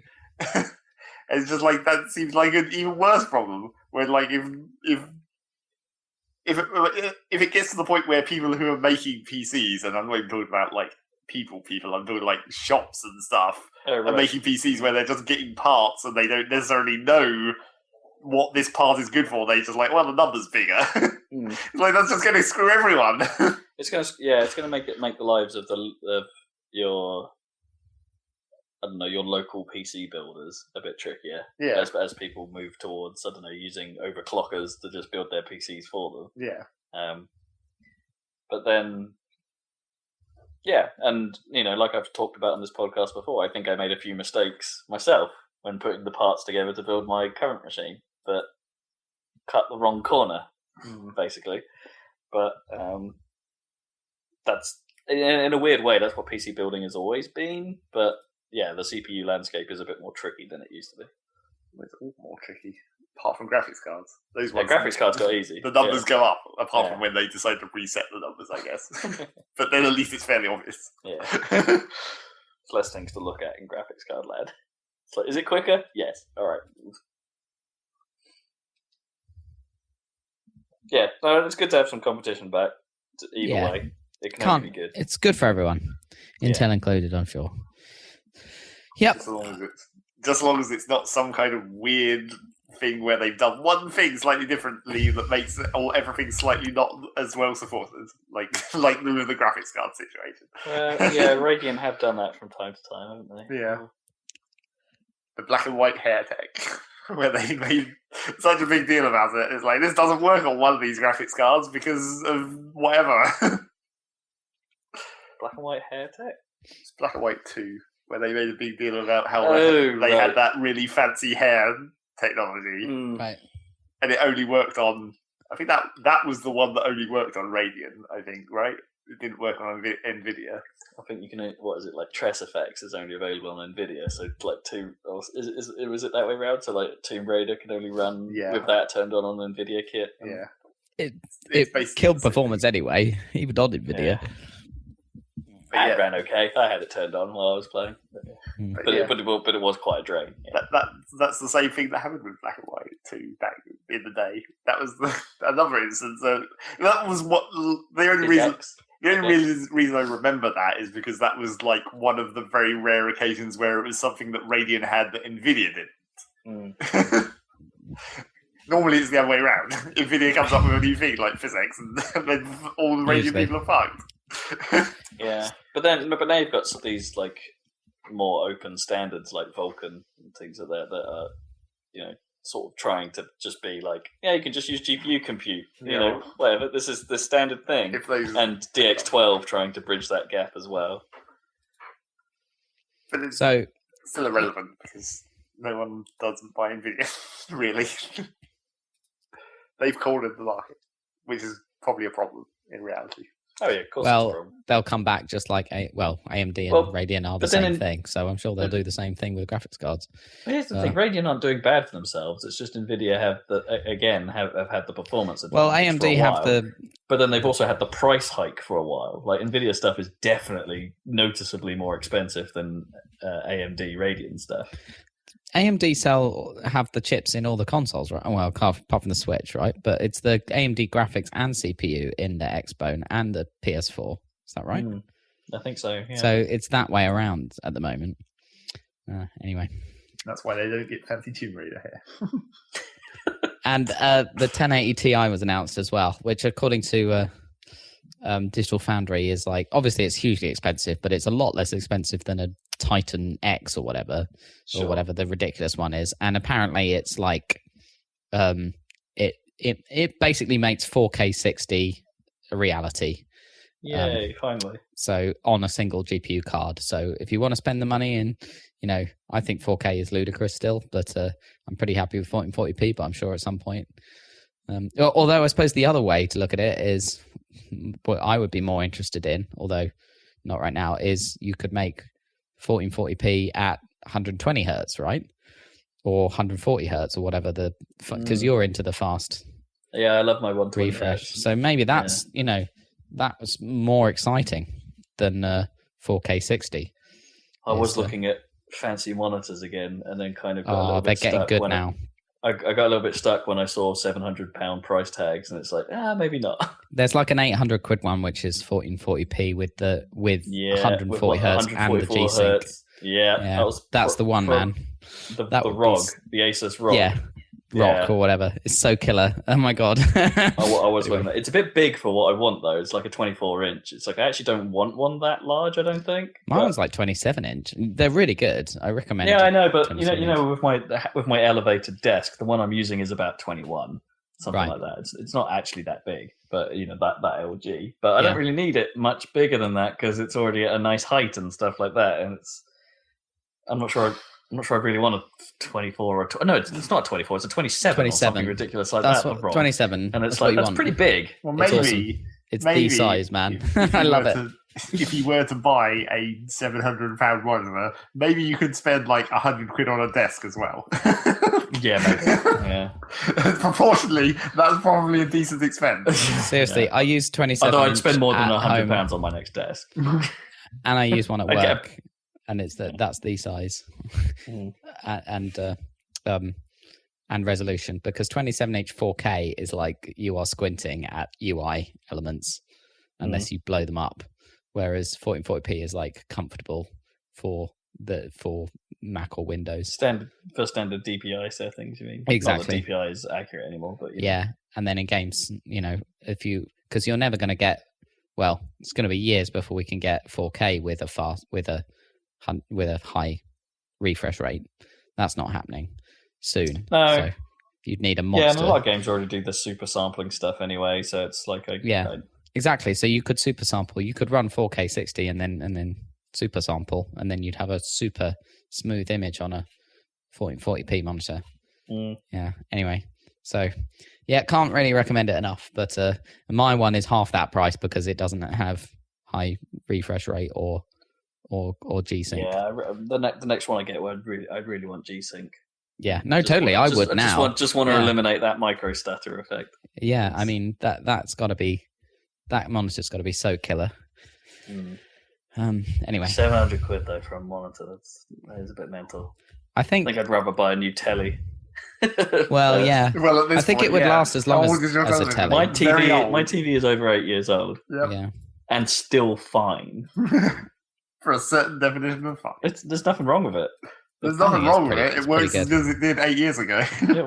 But it's still 1080. You might as well hang on. Picture. It's got a little, the backlight has never been totally hot on it. If I was to really complain about something, and its black levels are nothing compared to modern standards, but it's still a totally perfectly adequate working telly that's of a nice size. I find it hard to. It's like I have this fight for myself constantly, which is like I really like one of those new 4K LG massive screens that I would never be allowed to put in the house, and but I can't justify it when this one's just still working just fine. Am I right in saying that a 4K LG OLED is still too expensive? Oh yeah, you're probably looking $3,000 at least. Yeah. Right. But they are so lovely. Yeah, they are. But they'll come down, right? So longer. Eventually. And they're getting competition from Quantum Dot now, so the prices are probably going to start dropping. Right. Yeah. On if OLED tech wants to be a thing. This is still related to the CPU discussion that we just had. Like hardware. I'm feeling like this is the age where that's not going to be true any longer. I think we're reaching peak, and it's starting to be worrying. What, you mean like where it just stops? Yeah. Moore's law is over. I'm not sure. Like the old exponential curve idea. Oh yeah, no, that's sort of already dead. But they were talking about Well, the new advances, the next advances we'll probably see might be in 3-dimensional circuitry. Like from what I've been reading, there's been like some new, especially in RAM land, ways of like instead of just being flat chips of silicon or whatever, there were ways of modeling way more efficient and dense patterns of circuitry. If you use these weird, I can't explain it well enough here. You have to go read them because they're crazy. Like just 3-dimensional constructs that can map way more memory and is way faster, but they'll be like cubes of memory rather than chips. You know what I mean? They've got to rethink how they do things fairly dramatically. But that's probably the direction things will get better in next. Because let's be honest, quantum's not happening for friggin' years. Well, No. that's the least of the problems. Mm. Right. We're all going to run out of resources soon anyway. So. I Of course, think we should now semi-segue into the biggest news story of all, though, Okay. which we have mysteriously left till 1.5 hours into this podcast. Yeah. well now it's what you've been playing in a way, isn't it? Let's talk about the Switch. Yeah. The Switch is out, and who's got one? I've got one. You got one, Zeg. First of all, we need I have to abstained. ask the most important adult question about the Switch. Adult question. Yep. How many boobs are on it? No. Close. Sort of. So, wait, what? The most important adult question about the Switch that Why I'm are the going to nipples ask Dan. asymmetrical? Gotta ask Dan. The logo. How many hours have you used the Switch in the bathroom? 0. Oh, you've done. I've used it in bed. The most important adult question about a portable video game console. I never use a Game Boy or anything in the I don't think loo. I've ever used a single electronic I don't even device read books in the loo, or I don't do this Actually, no, whole that's a thing. lie. Actually, no, that's a lie. I'm on my phone. Yeah, exactly. That's the supposed to be classic bad for you. equivalent. I don't even do that. Oh, How is it man. supposed to be bad for you? Yeah, I'm going to have You're to Google supposed to that. 'cause really I don't know concentrate on why. your shit. Surely I'm just giving it more time to do its thing. You know, I'm being patient with my With your movements. bowels. Yeah. Who knows? Yeah. That's what dumb. How's that bad for me? Because I get getting Facebook, do you mean like in the Facebook constant monitoring kind of way for people that suffer from that? So they know that you're on the toilet. You know, I'm just accidentally taking pics down between my legs. Yeah, sorry. Or you updated your Facebook status to shitting. I think that they're just. I think the argument is just that it's not very Waste so much- sanitary. No, To be but no, it dangerous. almost certainly isn't. Yeah. Nothing is ever sanitary in But- bathrooms. We But, discussed that. in theory, if you're in that you haven't actually sullied your hands of any content, right? Yeah. Content. Yeah, that's what you call it, content. Any of my content. They're saying that you I've don't- sullied them with plenty of news content on my phone, sure. Right. The many reasons why using your phone on the loo is a bad idea. Because you put it in a pocket before you do anything nasty, right? Or put it somewhere that's not going to get splashback. Or Yes, exactly. You don't literally hold it in your hand whilst you're... I'm just going to, just make it catch the sound of the bowl. I need a recording of this toilet flush noise for something. Oh, well, that might actually be a legitimate use case, but yeah. Oh my god, I'm reading such stupid articles. These are clearly a load of shit. Literally.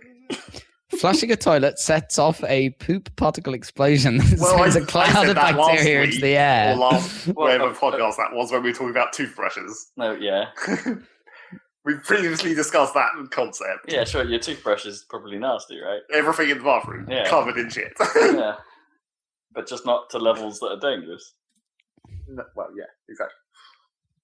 Unless you haven't cleaned your bathroom for a very long time. Sure. So anyway, talking about the Switch, I guess. Okay, So how is it in the bath? the other adult question about the portability of the Switch that I wanted to ask Dan is: Right. have you felt remotely safe about taking it out in London? Well, no. I need a case before I do that because it doesn't come with a cover. And I didn't buy a case, didn't come with a case. So I'm not taking it anywhere until I get one. I think that's a little bit of a failing of Nintendo's part for what they're going for. I mean, the same can be said of the DS, right? It's like they probably should have just packed a case. Like I would happily put it in my bag, no problem. If it had, I just don't want to scratch the screen. That's all. Yeah. So as soon as I get something to cover that, like I mean, that's where the DS had the advantage. And there's been a lot of worries about the Switch's screen, both in terms of the scratch resistance of the glass used and the quality of the dock being a bit of a problem.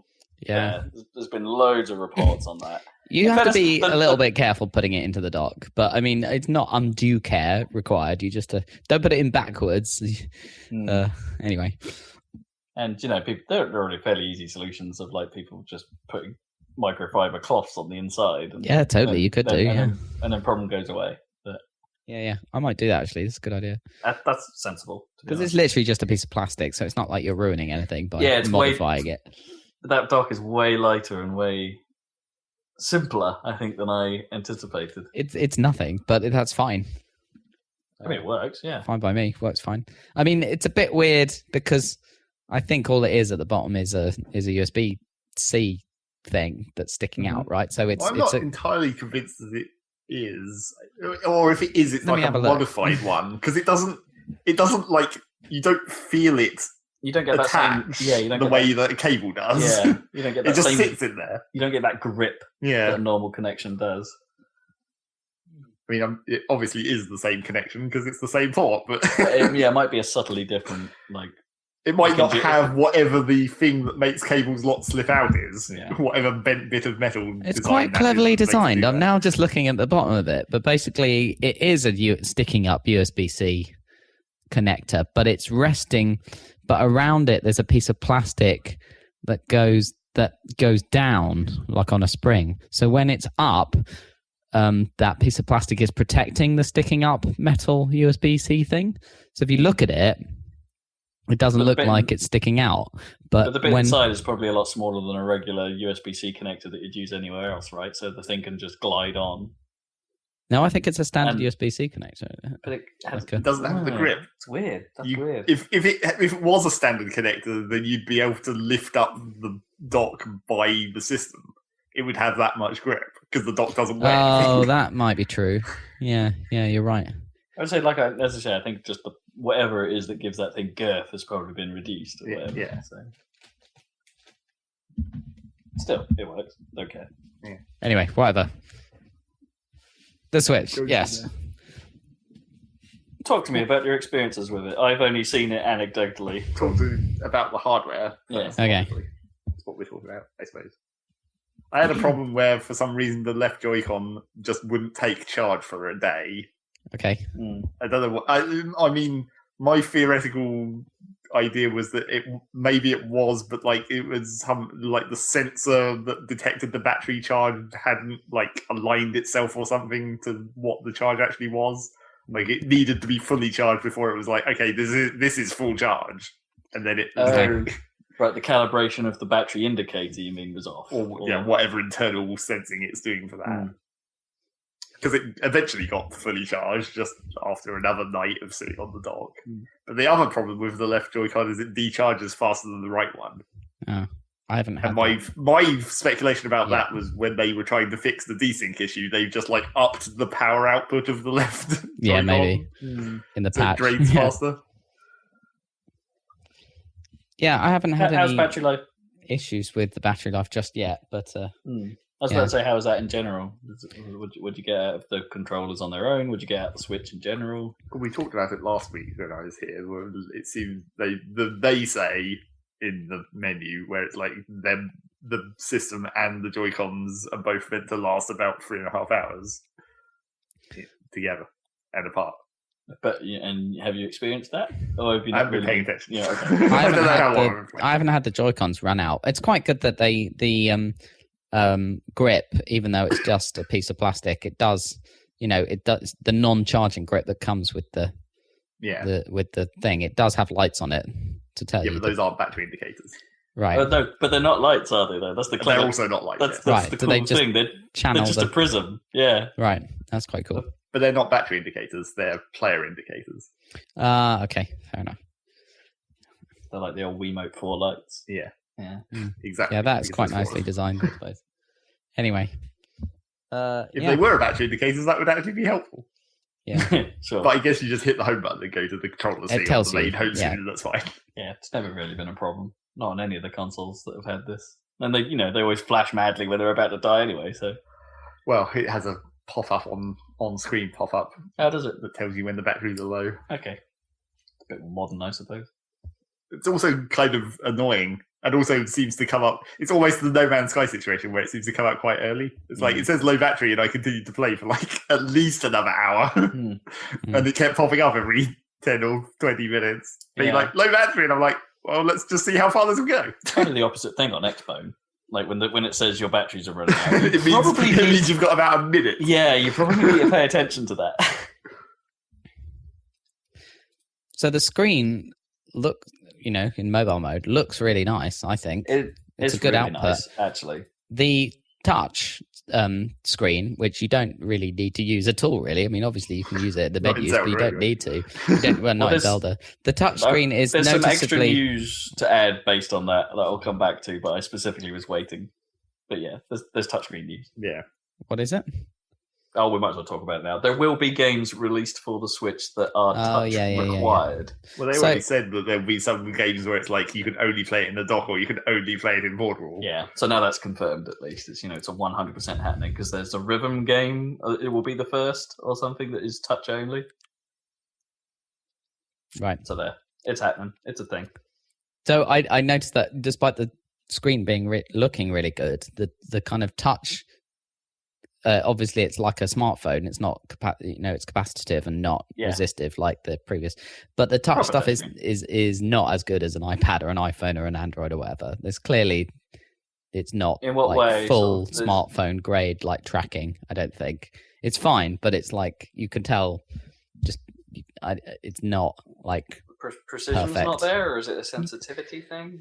Something like that. I'm sure you'll find out more if you played an actual game that needed it. But I definitely notice it's not like full, like iPad quality tracking or whatever. Sure.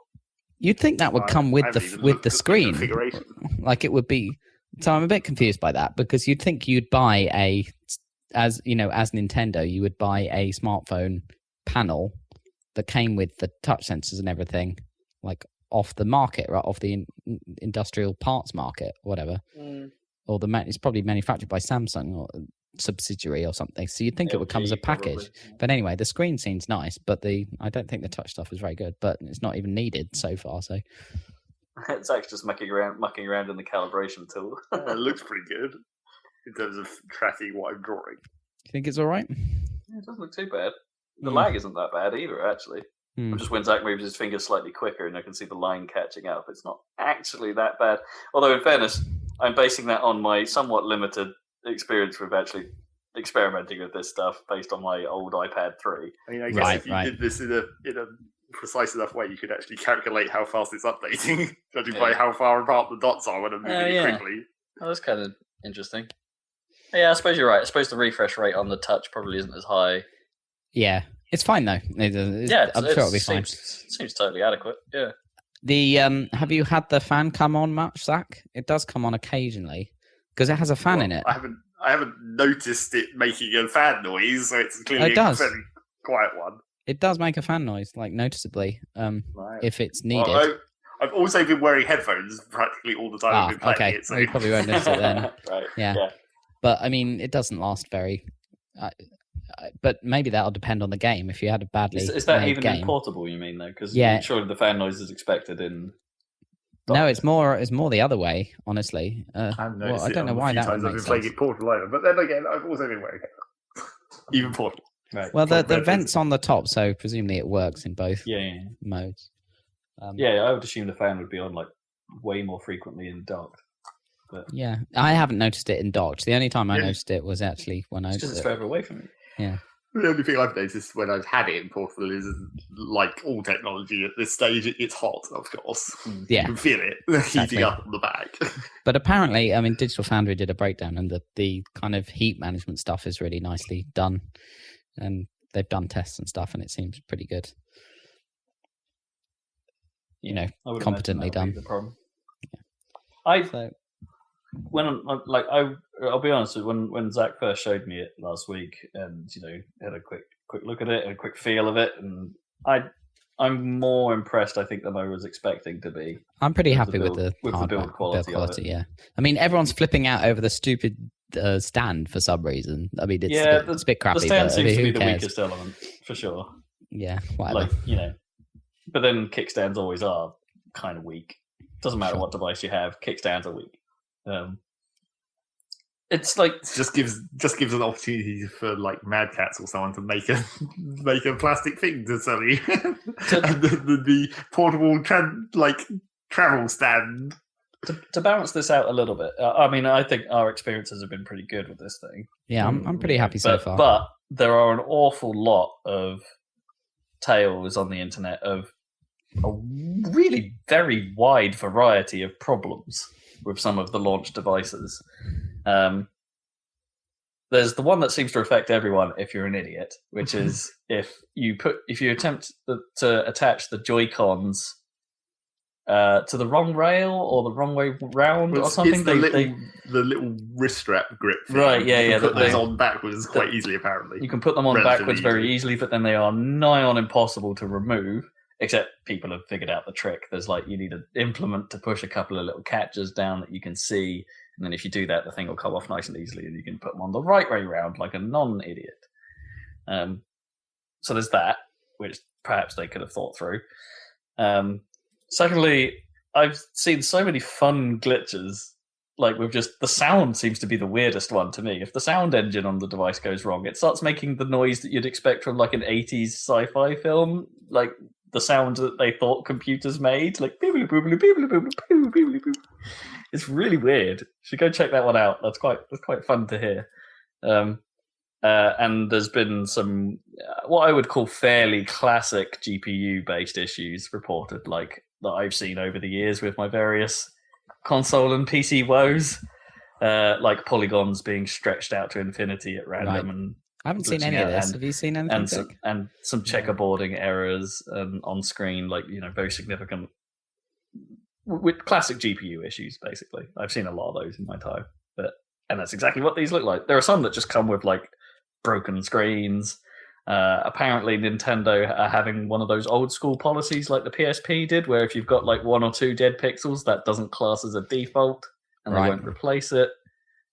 I haven't got any problems with that on my screen. Yeah, so we've had I did have with the PSP. Rate, there was definitely dead pixels on the PSP. I think that was pretty unavoidable at the time. That was PSP was weird because it was the first really nice LCD panel on a consumer device because it was pre-iPhone. Yeah, it was an incredible screen for the time, but their dead pixel ratio was you need 3, otherwise we can't replace it. And again, it was fairly varied whether or not you got one that was black, whether you got one that was stuck on blue, that kind of stuff. I think I got fortunate in that my PSP was fault-free, but yeah, that was quite widespread as well. So there's an awful lot of Switch-related error videos going about. But as I say, from everyone in the industry that I've been paying attention to, other than the wrist strap thing, I think most of the ones that went out to them were solid. Yeah. But so who knows what the actual real scale of this is? But it's a launch. Launches always have problems. Yeah, I don't think it doesn't sound like it's at the scale of the Red Ring yet, so it's fine. Yeah.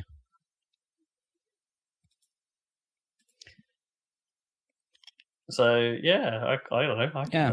I haven't even used the thing properly, and I quite like it. There are some things that I've been finding slightly weird. Mainly, the sticks are really loose compared to other sticks, and a relatively short travel. Yeah. Well, they're like little mobile sticks, aren't they? Because they're small. Yeah, that's the thing. But they feel quite loose. And then the other thing that I didn't notice until I played a bunch of Zelda and then went to play Rocket League is the fucked up button layout does completely screw with you. Okay, obviously I've been having massive problems with this. It's taken me ages. I think it'll be okay for me because I will just play Zelda and I won't switch to anything else for a while. But it's really screwing me up. So the letters are? Well, the letters are the other way. There are 2 things. One, the letters are the other way from an Xbox, right, which is maybe standard. And the other thing is that it's Japanese style confirm on the right. So it's double screwed.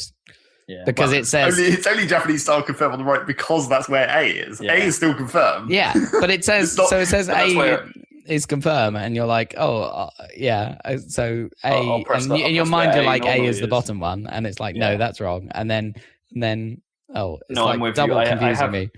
I'm totally with you on this one. I have that problem constantly on both the DS, and I had it constantly on the Wii U as well. And it's I never noticed it on the DS. It's the Nintendo layout is the thing. Right. It's the classic SNES layout that Yeah. they brought back with the DS, and and they're not going to change it anytime soon. Even the Wii U Pro controller has the same layout. You know, it's all. Oh, totally. Yeah. Maybe I just never noticed it on the DS because there's not a stick over there, so I'm not thinking about moving my finger off a stick on the button. No, maybe not. I'm It just still always confuses on me. the buttons. It's certain ones like the difference between Y and X seems to throw me more than the difference between A and B for some reason. I always expect Y to be at the top. Yeah. You can in Zelda. You can switch the jump and run You can buttons switch around. X and B for no X particular and B. reason. Yeah. Except I guess that does that switch all cases of X and B or only jump No. and sprint? I think it's only jump and sprint, so it doesn't actually change. So it's not the- actually changing the controls; it's changing those two bindings essentially. You know Yeah. what? I'm just thinking about it. You know what's doubly weird? GameCube controller got it right, didn't it? Yeah, it did. Well, GameCube Mostly. controllers was weird anyway. Yeah, but it was still mostly right. Big A in the middle, B off to the left. Y N64 up had top. A at the bottom, didn't it? Yeah, and B off to the above. left. Yeah. But B was off to the left and up a bit, yeah, and then To the C- right. C buttons. Yeah. Right? No, it was to the left. A was under your thumb, and then B was sort of on the end of your thumb. Oh, yeah, because the C pad was up to the right. Yeah, Yeah. Oh, no, So that I'm works. confused. yeah. Wow. So the C buttons were the sort of upper Yeah, that's right. four buttons. Yeah. Yeah, that makes sense.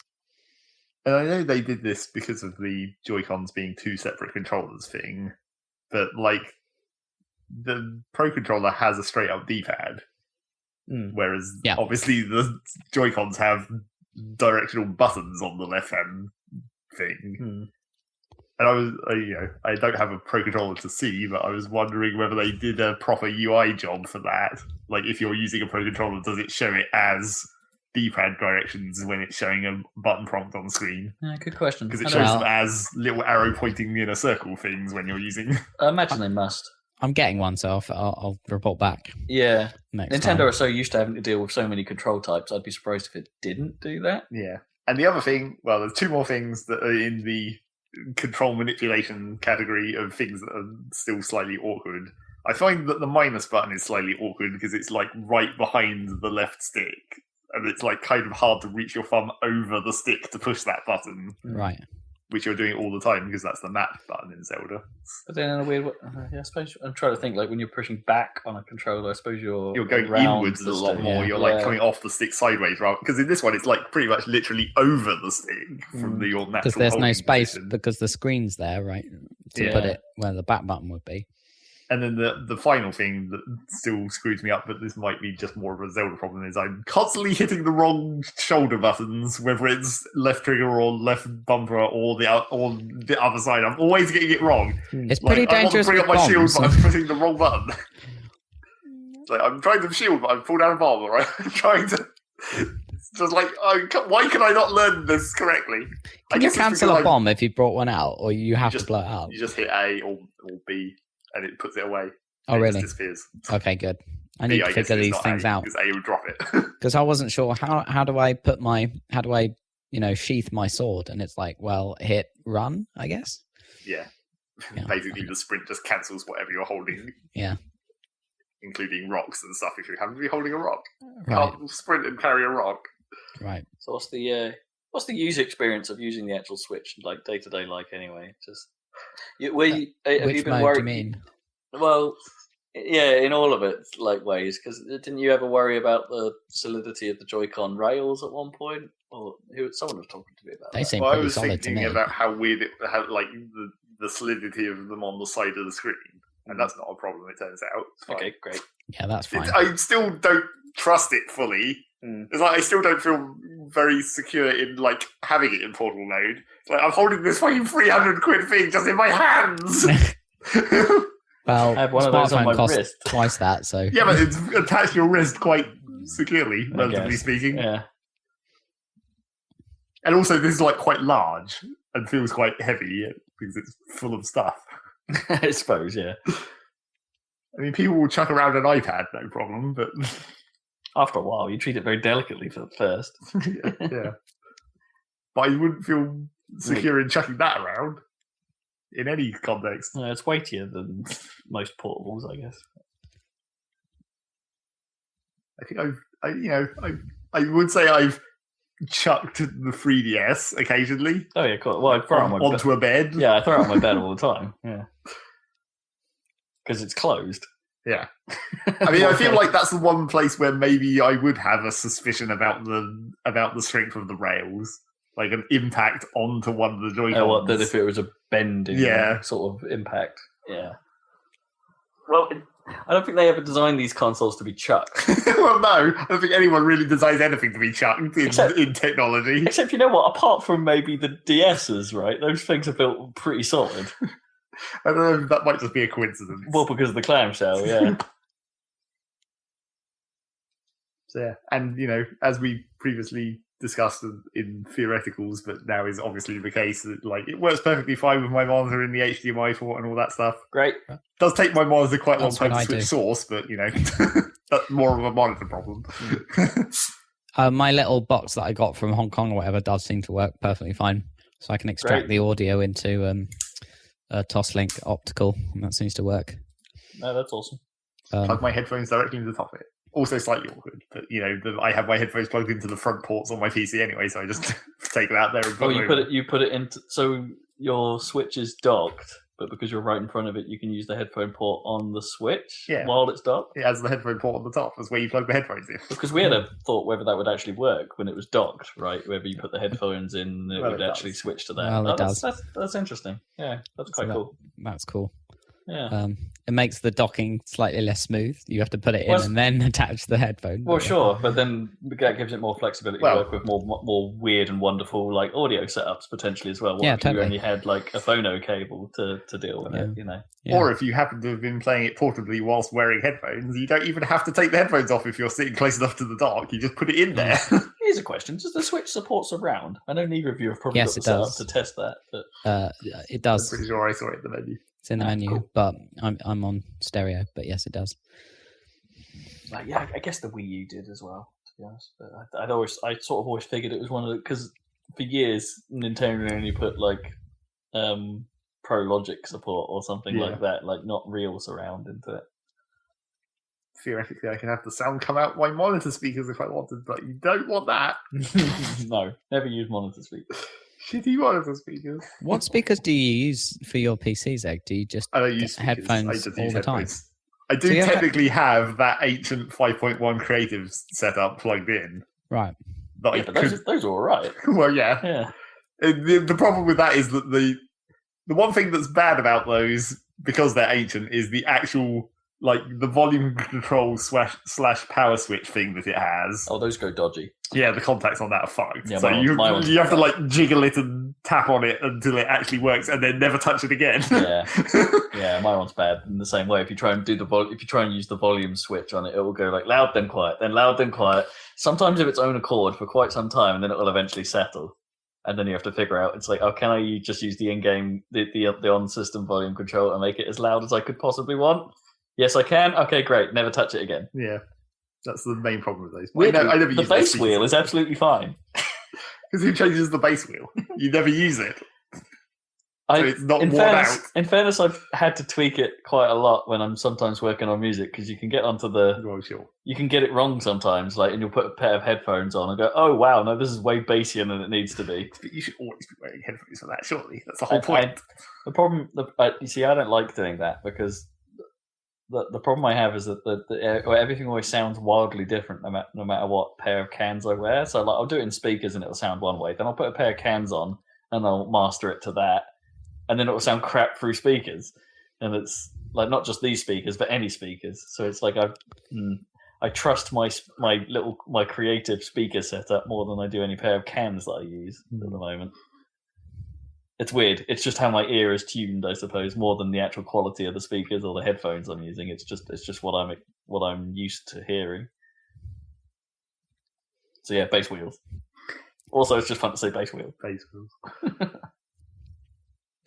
They're like wheels for your car, except the hubcap is just a giant subwoofer. Yeah, exactly. Bass wheels. They should do that. You could Bluetooth them. You wouldn't even have to have wires or any like contacts or whatever. You'd have to power them somehow. It'd be like kinetic powered. That'd be great. Every time you break it, like uses the kinetic energy to charge up the bass. Every time you break. Yeah, that'd be even better. It's not even a speaker; it just makes a noise.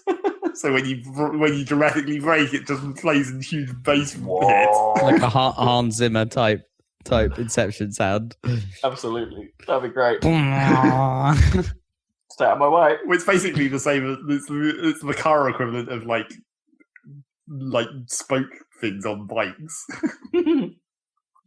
Brake noises. Yeah, brake sounds. Anyway, I bet there's probably a fucking lot Switch. That, Don't think there's much else to talk about on the hardware, really. Is No. there? Talk about Zelda then. Yep, I guess so. Talk about the first couple of hours of Zelda that Dan's actually played. Yeah. So I haven't had a chance to play Beyond the Great Plateau, but I think it's probably good for the listeners not to go into. Sure. I mean, we weren't going to shit. go into spoilers anyway. As far as I've seen, anyways, as well. So, But I feel like this is a game where like gameplay is spoilers as much as story is spoilers. Do you know what I mean? Well, but is it though? Because like as we previously discussed, you basically get all the powers immediately. That's true. Yeah. Okay, fair enough.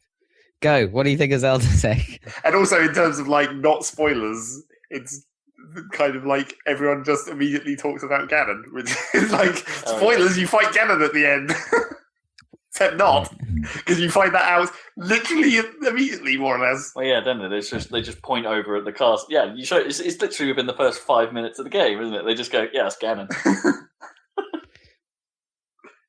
Because I saw that when I was reading the Giant Bomb review, where someone in the comments was like, "Oh, spoilers for that you kill Ganon at the end." It's like, well, A, this is a Zelda game. What did you think was going to happen? And B, it very clearly tells you this is a good guy in the game. That would be the twist, right? Ganon was the good guy all along, and you're the evil one. Yes, killing those poor innocent moblins. Yep, exactly. I mean, if you want to talk about violent ecological damage, that's the classic open world problem. Collect every goddamn plant in the entire universe, and all the bugs, and all the lizards. Totally. And somehow stuff them into your pouch. Because apparently you can only carry like 12 swords. You can carry as many fucking lizards as you want. As many like horns as you like. Really, and like they made their like the Sheikah Slate, the iPad contactless pay device that he has now. It's like they made that. Could they not have just made up some bullshit technology bag of holding technology reason for like how he can carry so much stuff?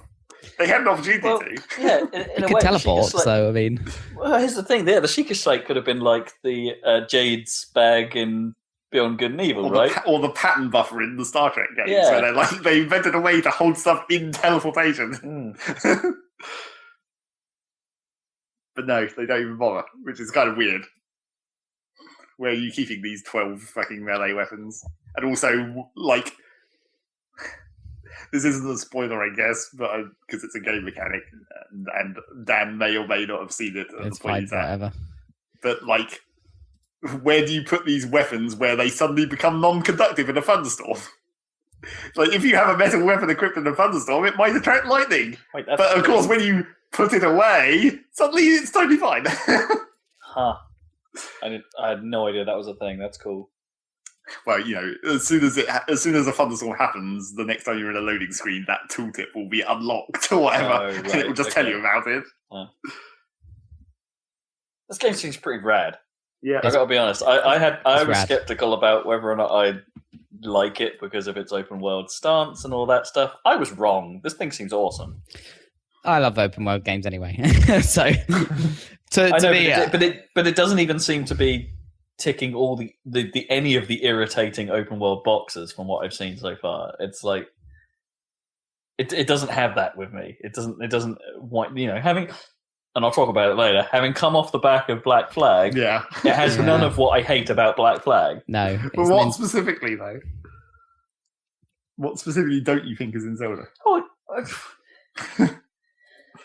I mean, I guess it's okay. It's hard to explain because I think in a way, actually, yeah, all that stuff is there, but it's sort of just done in a non-irritating way. Like, it's got towers. Yeah. Sure, it's got towers, but they don't seem. Admittedly, again, I've not really seen you climb more than the first. Well, but they're not gameplay in Zelda. They're not made of. They're not like. It's not like a puzzle to climb the towers. Well, they never really are. I mean, they're not anymore. Anyway, in Assassin's Creed, you just climb them. Sure, I guess. You push up. Well, that's maybe a broader problem of the mechanics of Assassin's Creed. Sure. Where they dumb down the climbing or whatever. I mean, I guess you just push up in Zelda, technically. You have to keep stopping, though. Because you're stuck running out. Stamina thing.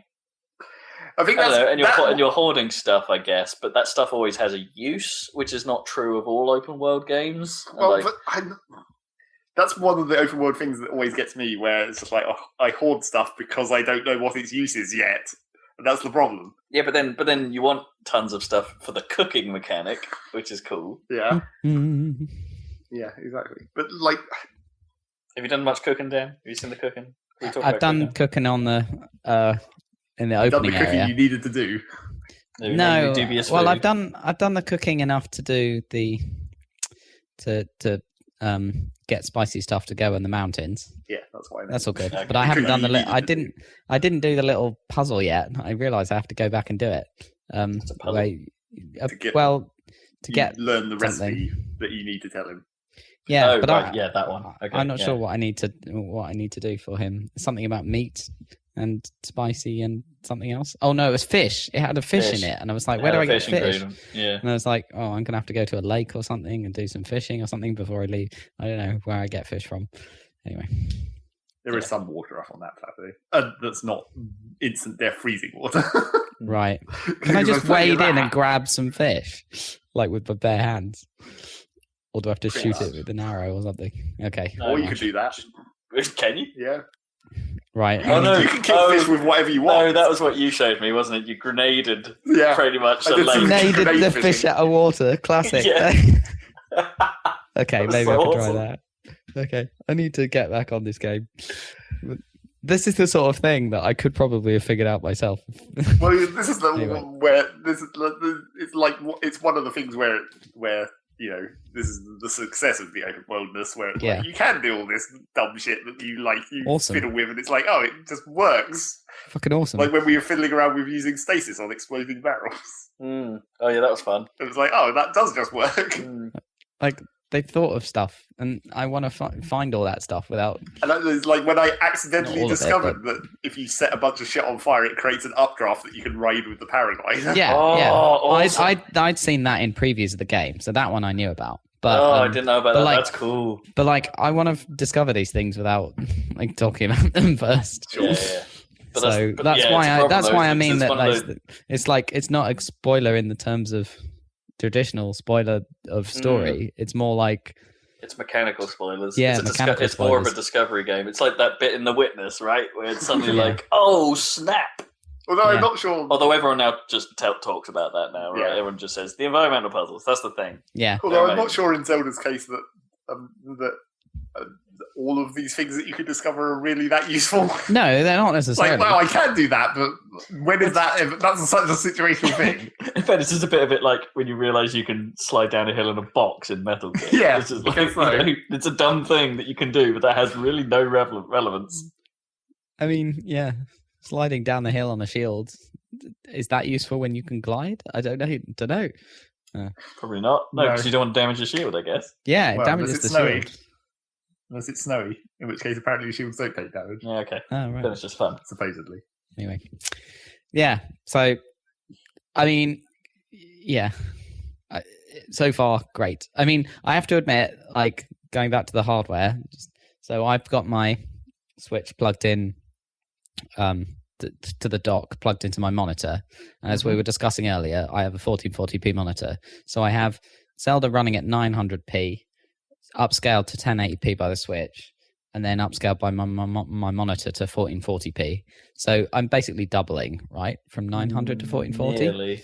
And it's like, okay, and then you've got the art direction and stuff, and it looks amazing, but obviously it's a bit pixely and a bit aliasy compared to playing with a full-blown PC or whatever, and being this close to it, and then coming out onto the open world and turning to the right and it going down to 20 frames per second. I have to admit, I did think to myself, oh wow, I can't wait to play the HD version of this. And it's like, damn, in 10 years time. Yeah, exactly. I've never noticed the frame rate getting that bad, apart from where it, like, well, when I was playing it earlier in portable mode, it was almost locking up. There were more freezing spikes, weren't they, rather than like actual frame rate drops. It just sort of hung for a bit. Well, supposedly the droppy bits are actually better on the handheld mode at 720p in the clocked down mode.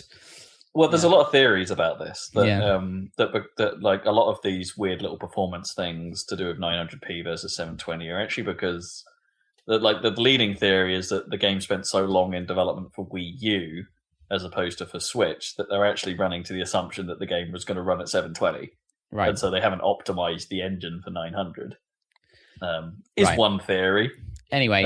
Whether or not you believe any of that stuff or not, the fact of the matter is, you get those drops less frequently in portable. Yeah. But then I dug into the Digital Foundry stuff on the resolution differences and stuff like that. And it seems like the game's not really downgrading anything other than the resolution.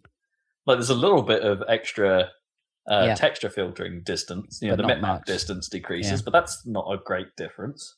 Yeah, and it's like, so it is a little odd. It looks great on the mobile mode. Oh yeah. No, it's super sharp. The game in general, just it's a great aliasing game. Aside, I think it's a good looking game. It definitely is. Like I love the bloomy, lightingy smoke stuff that game does. Like when the Guardians are shooting at you, or when the bomb arrows go off, or whatever. It's like almost that it's a simple but very pretty look. Well, like in some ways, it starts looking like Wind Waker. Yeah, it uses that same kind of weird, like curly explosion almost. A little bit, and that stuff was the best stuff in Wind Waker, right? That curliness. I love it. You see it more when the smoke is clearing, and it curls away in that same kind of weird way that Wind Waker does. Yeah, it's just even when you're getting those arrows fighting, even the sort of indicator that guy's pulling his bow on you, that sort of like where it all goes all sparky around it and stuff like that. Even that is done in that sort of same lighting style, and it looks good. It looks really nice. I'm actually sort of like, it's weird in a way looking at seeing this game being played, like the effects that are there, like the lighting around a chest when it opens. Yeah. For some reason, I always find that I look at that and go, oh, kind of wow. It's like I don't expect that kind of fidelity from a Nintendo game. I hadn't really noticed it until there was a bit in a thing that I was doing where it was completely dark. So when I came up to one of those chests that has the glowing ancient runes or whatever on it that change from blue to orange when you open it, or the other way around. Yeah. And it's like, oh wow, look at the lighting pulse come off this as it changes colour and stuff. It's in this dark room. Yeah, it's like even when you're opening it and it the colour changes to blue, and then you open it and the light around it suddenly shimmers white. It's like, and it reflects off the shrine walls and stuff. It's like they've done a really nice job of just it's probably, I say it's a really nice job, but it's probably stuff every other game developer's looking at going, yeah, we've been doing that for years, what's the big deal? But there's something about seeing it in a Nintendo game implemented well that has big. It's like seeing Mario Kart 8 for the first time, right? When you see that, it's like, oh, this is a really bloody good looking Nintendo game. Well, and that extends beyond the graphics as well to the actual gameplay, where it's just like all this stuff that Nintendo's never done before, and they've done it pretty good, except for the inventory management. 9 out of 10. You lose a whole point for fucking up the inventory management so badly. Nice, right? It's not that fucked. It's just not. It's not better. Well, it's not fucked. It's just non-existent. Yeah. They fucked up by not accounting for that at all. Well, I reckon they could patch it just to add so that the quick switch has a drop button, for your weapons. That I mean, you can throw your weapon away. That works for weapons, but it doesn't work for bows or shields. Yeah, or even when the thing was with chests, wasn't it? That you can't the can't pick up problem. Like it doesn't swap to the inventory, and you can go replace this item, which would be that's what it needed. Yeah, that would be the that seems like the most obvious improvement. I mean, it should have just been like if you open a chest when your inventory's full, it pops up your weapon select thing and has like the icon of the new thing, and then you scroll to whichever one you want or the not option. Yeah, and it just shoves it out. Yeah, that would have solved the whole problem. Yeah, simple inventory management. Nice. That would have been nice. Yeah, because that seemed to occur more often than any other problem with your inventory. To be honest, just that because you're constantly having a full inventory. Of weapons and armor and shields and stuff. So the slightly controversial durability system doesn't really look like it's a problem either. I don't know how that's panned out for you, but from what I've seen, it's not bothering me so far. Well. Yeah, I mean, it's you once you like understand the concept of the system and you just don't worry about it. You're just like, I'll just use this weapon. It's fine. I'll just find another one later. Okay. Yeah. I mean, I'm curious, but I will wait to find out by it. I assume there's some kind of mechanic around something like the Master Sword where you because I assume they'll make it. I'll find out, but I'll assume they'll make it so that you don't obviously you can't break that and lose it forever. Yeah, but know. obviously I haven't got it either. So but also you don't want it to be the weapon that you use, and then that mechanic becomes useless. So I think there's probably a halfway house. What is its power rating going to be? I reckon it'll like respawn or have a cooldown on it once or something like that. Well, there are some. I mean, not a spoiler, but there are some magical weapons that have that kind of thing. Which is like you use them for a few hits and then it like fades and then charges back up. I reckon the Master Sword will be a boss and post-story thing only. Like you'll get it right at the end. It'll be a real moment, and then you'll have the climatic battle, and then all of the. I know, but you'll do all of that, but it will be like the lead up to that is the thing. I don't know. I think they've mentioned it too much. I mean, in the game, not Nintendo. Okay. I mean, I think they've mentioned it too much for it to be that late. But then maybe it's like you get it like once you've done that, and you want to go back to the world to finish off. Yeah, but it's the sword that's meant to seal the evil. You're not meant to use it after the evil's been sealed. That's the whole point. He puts it back in the pedestal. Okay. Well, maybe that makes the whole argument about it being the final boss thing or final area thing even more. Well, yeah, but then you'd only use it for that. You put it down when you're done. Yeah, that's the whole, exactly. That's then what you they put do it back in every and you go back and you're back to your normal weapons. That's fine. That's fine too. I'm okay with that. I quite like the. I guess that would climatic angle to something to that. So, I mean, it would also maybe make it like for the final battle, make it so you don't have to worry about switching weapons. That would kind of be nice. That'd be cool. I mean, the real question is, what would happen if you didn't use the Master Sword on Ganon? Well, people have done that apparently, haven't they? Like, well, sure, speedrunners have already done. In Ocarina of Time, the Master Sword in the final boss battle got kind of sucked away from you, right? And you had to use something else until the very end, right? You got it back to do the killing blow, right? So you had to use like the Goron sword or the hammer. Yeah, but if we're assuming that the Master Sword in this game is just like a regular weapon, what if you didn't have it? Yeah, because you can what go if you straight. didn't use it to do the killing blow? Does it just like fly out of the sky somehow? I guess we'll find out. Well, what about some of Zelda's more signature weird-ass weapons over the years? I don't know. Like, are we going to see any of those? What about the giant ball and chain from Twilight Princess? Yeah, I don't think that's going to be. Or the spinning top thing. That wasn't a weapon. I know, but it was still weird. It was technically a weapon. You could sort of use it as a weapon. Yeah. You used it on a boss to hit it directly. No, I don't think any of that's going to make a comeback, really. How do you feel about it having DLC as well? Not launched yet, but they've already announced that there's DLC. I think there's enough in this game for now. I don't really need any DLC. Completely irrelevant DLC. Well, yeah, that's what I mean. It sounds like this first bit of DLC is like aesthetic stuff. A Nintendo Switch branded T-shirt. Yeah, it's not even like content. And they've talked about it being a challenge thing, which I assume is one of those pit of 100 trials type things. Maybe. Would be my assumption, because by the language used. But yeah, it seems like a bit of a why at this point. Why do you need that? Because money, I guess. I mean, more annoying, I think, is, although probably I don't know enough about it, is that, you can get really cool things with amiibos, right? Which probably cost more than the DLC.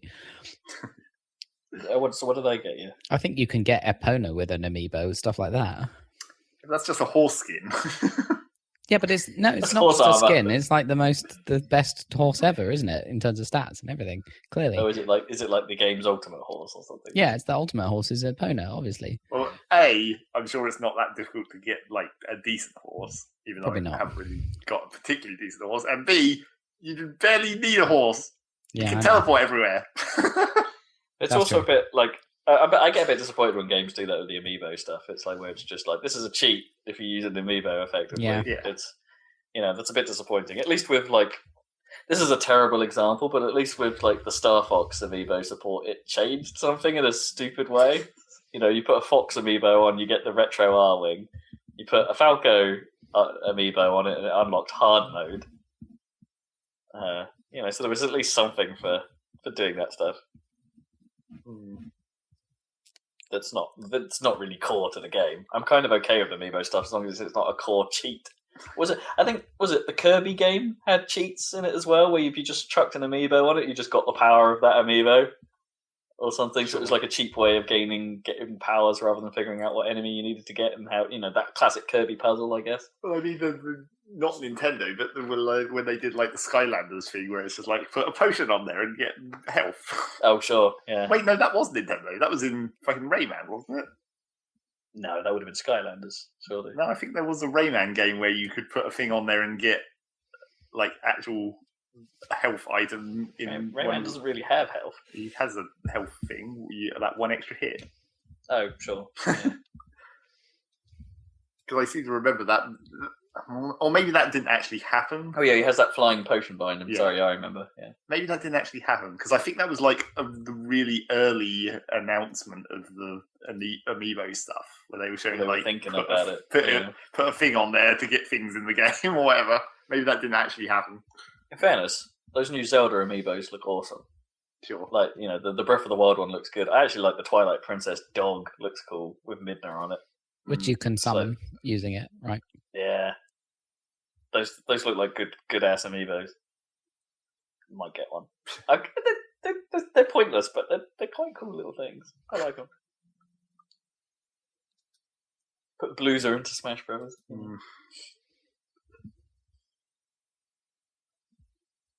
Blueser. Breath of the Wild. What game? It's pretty great so far. I will tell you loads more about it, and I'm sure.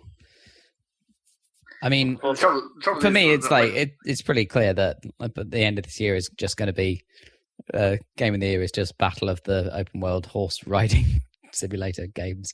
I don't know, or whatever. Not that this has that much horse riding in, but open world running around. Oh, you mean this versus Red Dead? Yeah, clearly. You don't reckon Mario's got a look in? Oh shit, Mario. Mario 6. Oh god, this year is amazing. Clearly, it probably does have a look in. Oh dear. It's all good. And we're already having fairly decent early shouts from people are very happy with Neo as well. Yeah, but that's irrelevant to us. If we don't I know it's play relevant to us, but just in terms of the general landscape of games this year, Neo looks good. I'm probably going to pick up Nier Automata because that looks like Platinum back on their Bayonetta level form. That game looks real good. So this might be a pretty awesome year. This is a good year so far, and I think it will. There's some good signs that it will The continue to trouble be about awesome. our future podcasting. It's a good year until Mass Effect comes out. Yeah, I still think that fucks it all up. I really don't think that's going to be good at this Well, point. it doesn't even matter. Other games to play. It'll probably just be Mass Effect. I mean, it won't be like bad, but it probably just won't. Maybe. It'll just be Mass Effect. The trouble with our future podcasting situation with me and Dan talking about Zelda, and Dan, Dan's behind and he doesn't want to talk about stuff he hasn't seen, that's not even spoilers technically, I guess, but they are. The problem is, it's a fucking open world game, man. We're not even going to see the same stuff. No, Maybe. So we're never going to be able to talk about it. No, probably not. You'll have to play some more Everything's a other. spoiler. You have to play some other games with your Times Egg so that you have stuff to talk about.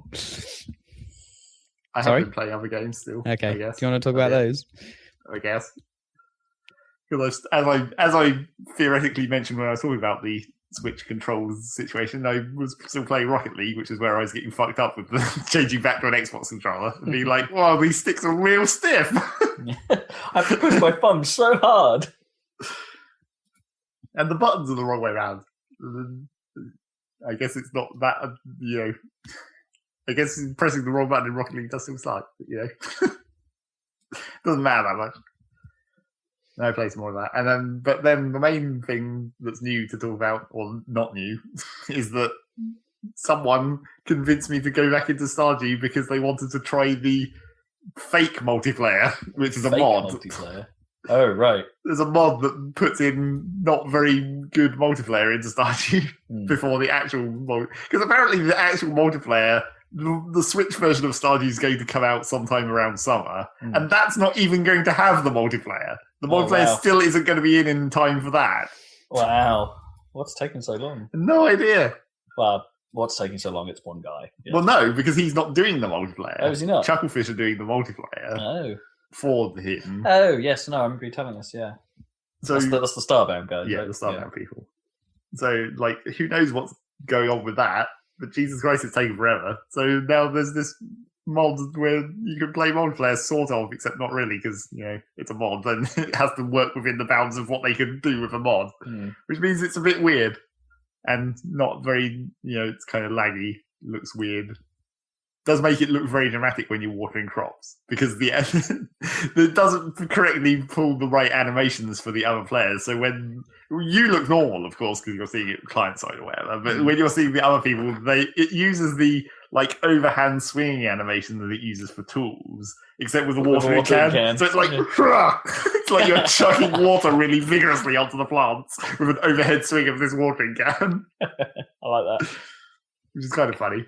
But yeah, it's like it's multiplayer, but in the barest way of multiplayer. It's hopefully when the actual multiplayer for this game comes out, it will be more functional and actually matter. Because in this game, it's you can work the farm together. You have twice as much energy because you're two people doing all the different things you can do.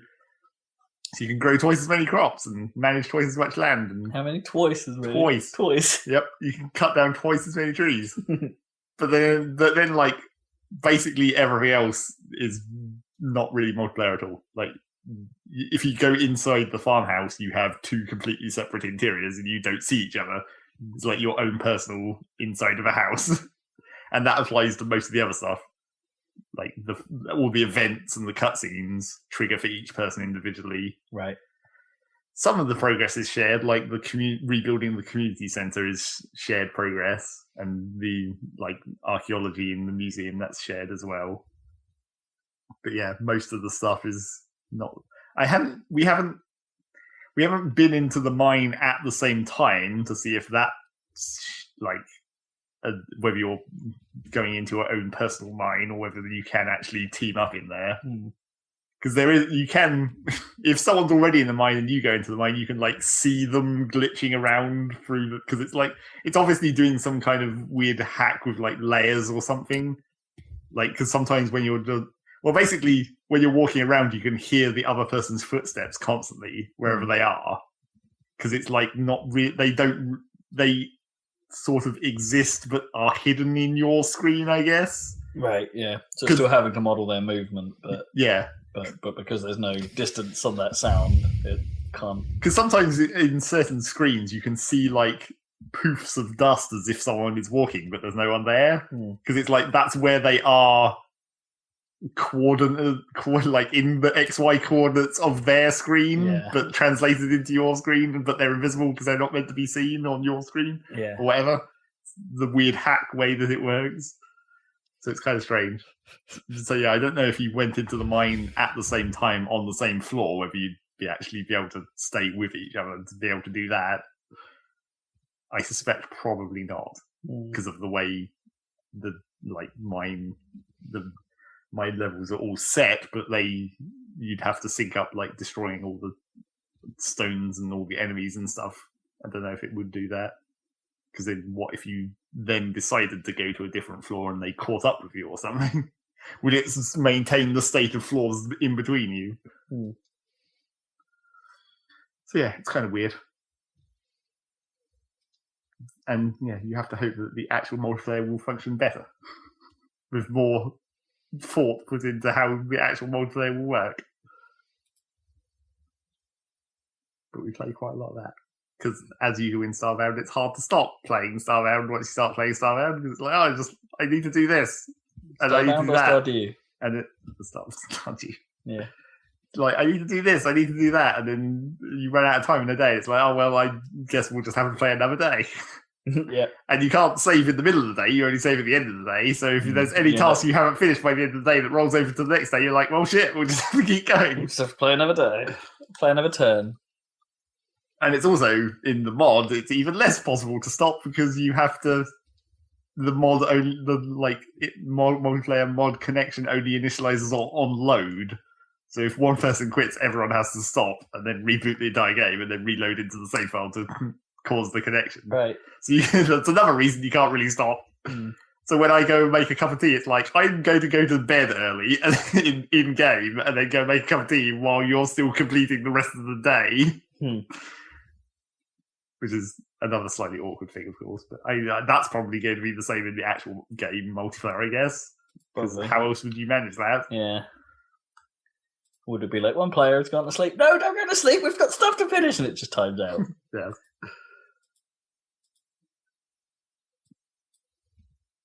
Anything else? No, that's pretty much it. Yeah. What have you been playing, Rob? I finished Black Flag. Yeah, apparently. I'm done with that. Thank God. You got through it. Yeah.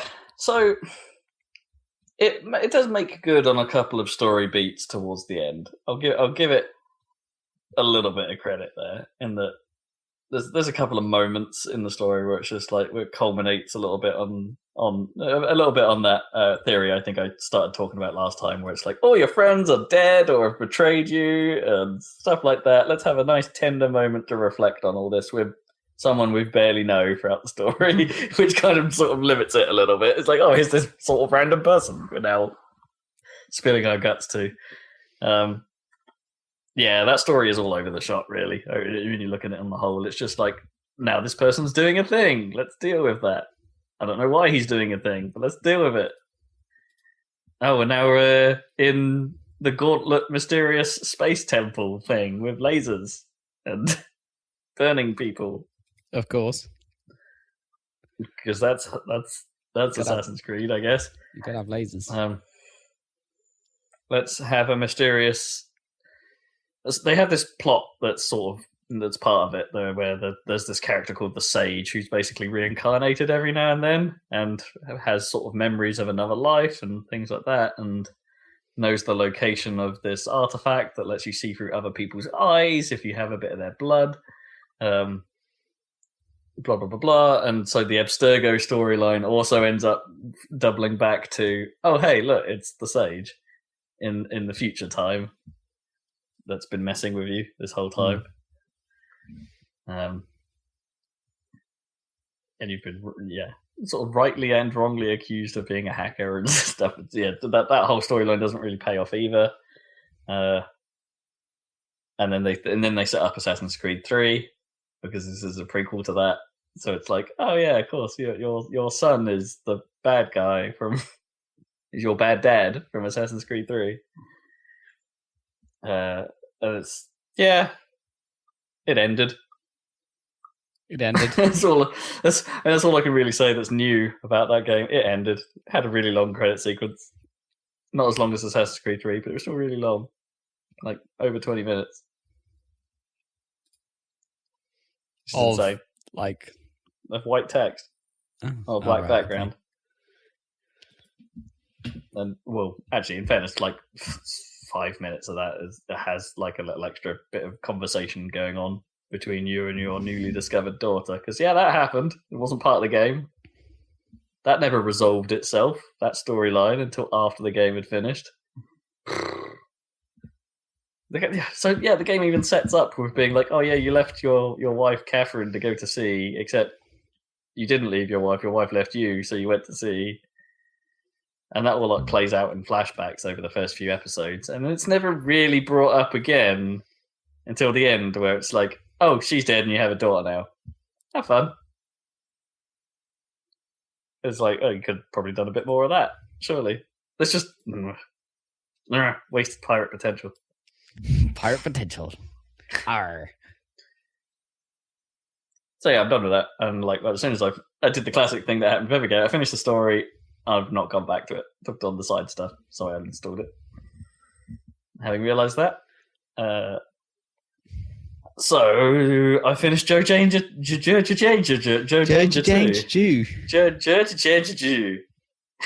Like, actually, I can't really say that. I can't. The Joe Danger 2, the movie. I finished that as well. I pretty much 100%ed everything you can do in single player, other than the DLC, which I don't have.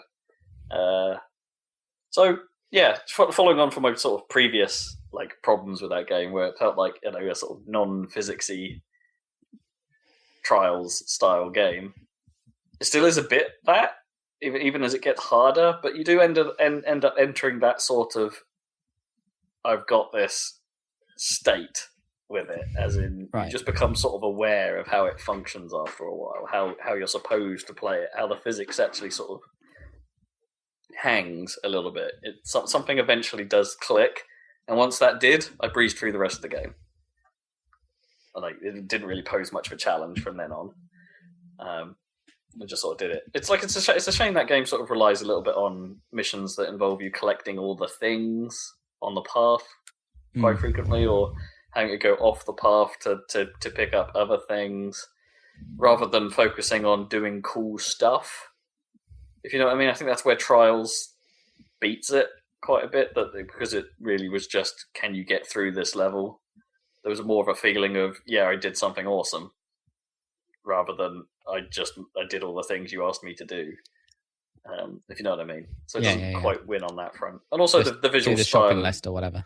Yeah, and that's always hampered. That's hampered quite frequently a little bit by the visual style, where there's quite a lot of stuff going on, and it's, again, I mentioned that before, where it's just sometimes it's hard to see the actual level that's going on. And I think there are some obstacles that you discover, like there's these things called the death walls, which are just, they're basically like some of the main mechanics of obstacles in the game are either you jump it or you duck under it. And so they throw an obstacle where it moves, where sometimes it's on the floor and sometimes it's in the air. And the timing of that is really tricky to get right, because in some cases it depends on how fast you did the entire rest of the level leading up to that. If you decided to boost, you've probably ruined the intended timing, and you're going to have a hard time getting through these things. And yeah, those things are terrible. They kind of ruin any level they're in. And I think some of the level design is also hampered by the fact that they probably built all those levels using the in-game editor. So they're all made of like prefab parts, if you know what I mean. Right, so that's obvious, right? Yeah. They're a bit limited to what they can achieve because of how they've decided to make that game. Which does then, you know, the in-game editor is there and it's a thing, and there's a couple of there's a few little puzzle levels. I guess you could vaguely describe it as. They act as very basic tutorials to the creator mode, but they basically they teach you in quite a nice way, where it's like, you need to get all the things on this level, but you're going to need to move some bits around in order to do it, kind of thing. And it's like, you know what, that's actually a fairly decent way of doing this. And I think Snap Map did it in a similar way for Doom, although I didn't really dive into that. But, you know, they tried to introduce you to Snap Map's mechanics by like, right, here's a thing we need you to do. Here are the tools you've got to do it. See if you can figure it out. Which is that's a neat way of doing that kind of stuff. Yeah. So kudos for that. Yeah, so I guess it seems like well, that's done. I got no reason to go back to that ever. No. Sort of another somewhat average game. Another one bites the dust. Yeah. And I haven't really been playing a great deal else in mainstream land. I fell down a pretty deep meme hole. You're in a meme hole. Meme hole, yeah. Okay. Lost in the meme hole. I've been emulating a lot of stuff. Oh man, you got to watch yourself with that. Need a cream. So I got to the point where I've been mucking around with MAME and like my ROM sets and stuff like that for that. You know, obvious caveats apply, the legalities of emulation, yada yada yada. And I noticed that I had quite a lot of, like, I had some ROMs in this ROM set for Sega games that just didn't straight up work. Like, you know, things like Sega Rally and Daytona, and there was even a Daytona 2 ROM in there. And I'm like, well, how do I get those to work? So I went down the route of figuring out what emulators you need to run those things. And so you need to get a specific Sega Model 2 emulator. And that Model 2 emulator supports wheels.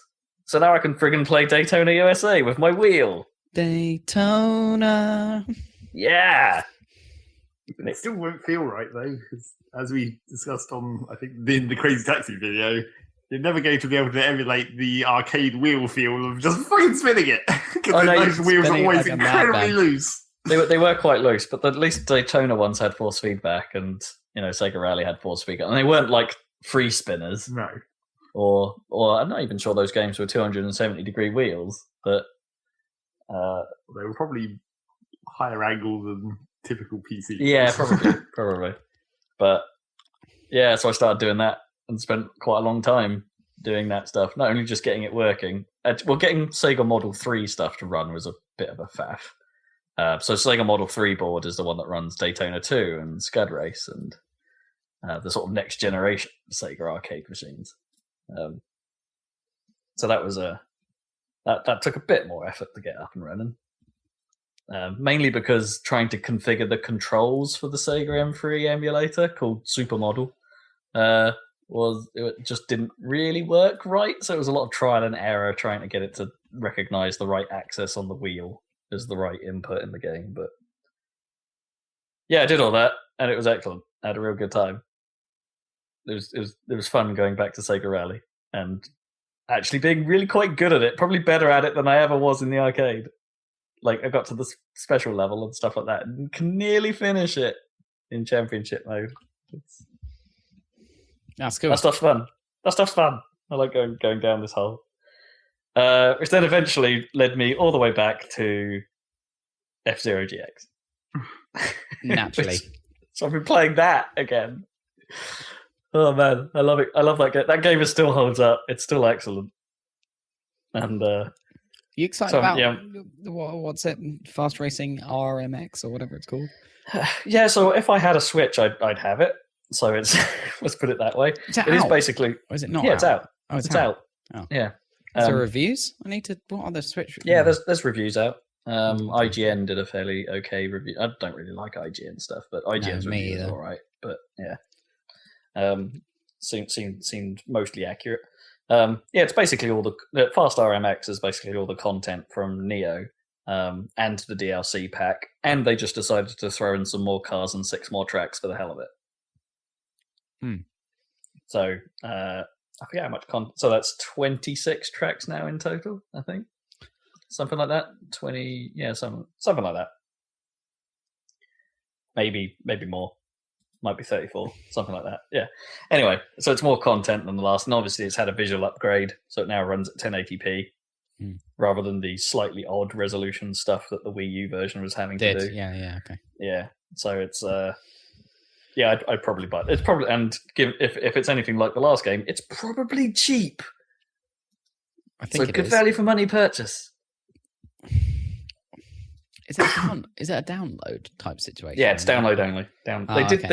They did eventually release a physical version of Neo that had the DLC included, but so I wonder if that would fit on the. Do you need to buy an SD card to be able to play that and Zelda at the same time, or is there space? Or if it's any, so here's the thing: Fast Racing. I don't know about RMX, but Neo it was probably pretty small. Neo was tiny because it's written by Shinnen.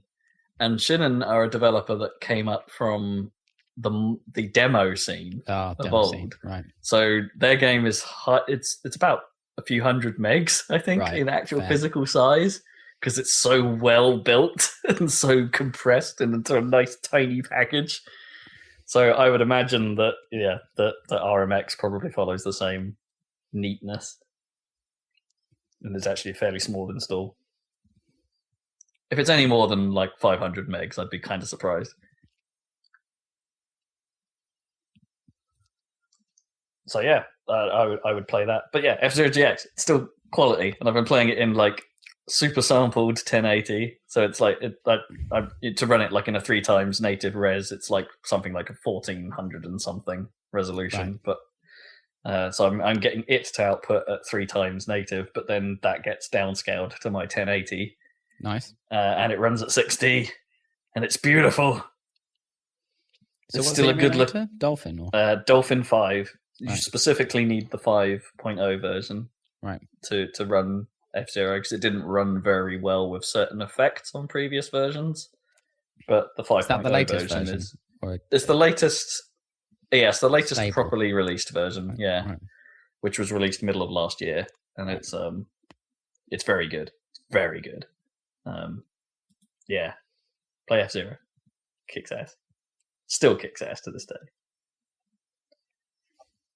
Which makes me like I've now got, speaking of like anti-grav racing, I now have early access copies of both Grip and Formula Fusion, which I'm sort of in two minds about whether I should dabble with before they come out, or whether I should just hang on to those until the actual release, whenever they might be. But that might be some way off. Right. So yeah, I don't know. I might dip into those, just have a look, and then I'll install, like, have a quick play, and then be like, nope, I've had my little fix. Let's see where you go with this. Let's see what they're like when they're done. And then I thought to myself, maybe I should play some Wipeout.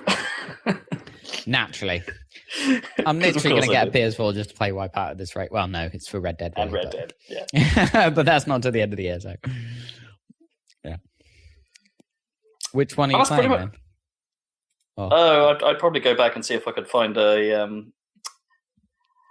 I want to try and find a ROM dump of Pure with all the DLC. Right. Yeah. That or if there's a way of achieving that, because that was what I had on my PSP, and just that you got so much stuff for free with those DLC packs. I like Pure. Yeah. Oh, the handling is a bit weird. It's not the modern Wipeout handling. It was with the last one of that weird, the slightly older handling model. But it'd be interesting to go back to it, see how it holds up. Yeah, totally. And that's pretty much what I've been doing. I've been mucking around with that more than I've been actually playing proper games. No, that's cool. Are you going to line up a big new game, or? Well, see, I don't know. I don't know what to do next. Actually, that's a lie. I've put 2 hours into Grim Fandango Remastered. All right. Well, that's not. Well, depending on how long it takes you to figure out the puzzles, it's not like gigantic. I think I'm near the end of year 1 already. Oh, good, because year 2 is fucking awesome. Where are year you? 2. I'm in the Petrified Forest. Okay, good. That's and good. I've just done the bit with the harmonizer pump. Okay. So now you've got the bit with the flaming beavers. I did the flaming beavers. Okay. But now I can't figure out how to open the lock on the gate to drive over the bone bridge. Oh, right. Yeah. I don't know what I'm doing to actually unlock that gate. There's a ton of stuff in that game I'd forgotten. Yeah. Basically, I'd forgotten most of that first act, and like that was the bit I thought I remembered well. But clearly I don't. I guess it's been nearly 20 years. It has been a long time. You enjoy it? Yeah, I love the style of it, and I love the and the remaster job is subtle in that it's a lighting's better, and the texture work on the characters that they've it's not actually a remake.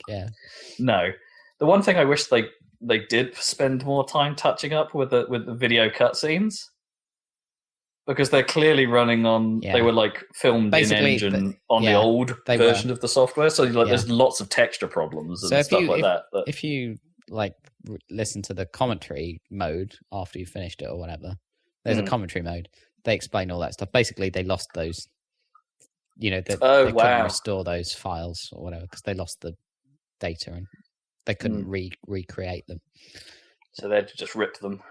Pretty much, or whatever. They did what they could to clean them up, but they should have just remade them. A lot of stuff was lost. Yeah. I suppose they would have lost the. I could have pulled the audio track if they reanimated it, I guess. But yeah. Yeah, it would have been nice if that stuff had been touched up as well. And yeah. I imagine most of the background stuff they probably lost as well, I guess, if that's true, because the background stuff is all original res as well. And yeah. But yeah, I'm playing it with the modernized control scheme as well. Oh yeah, it's much better. Non-tank controls. Yeah, you can zip around way quicker.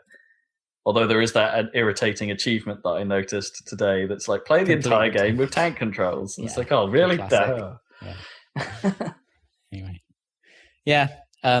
Year 2 is awesome. So yeah, you're right there. You're nearly there. So good.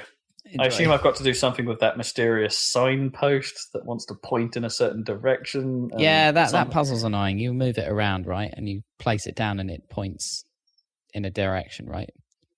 Kind of, but I couldn't really see what direction it was pointing because I assume I need to use that at the bit where there's loads of entrances and you randomly come out.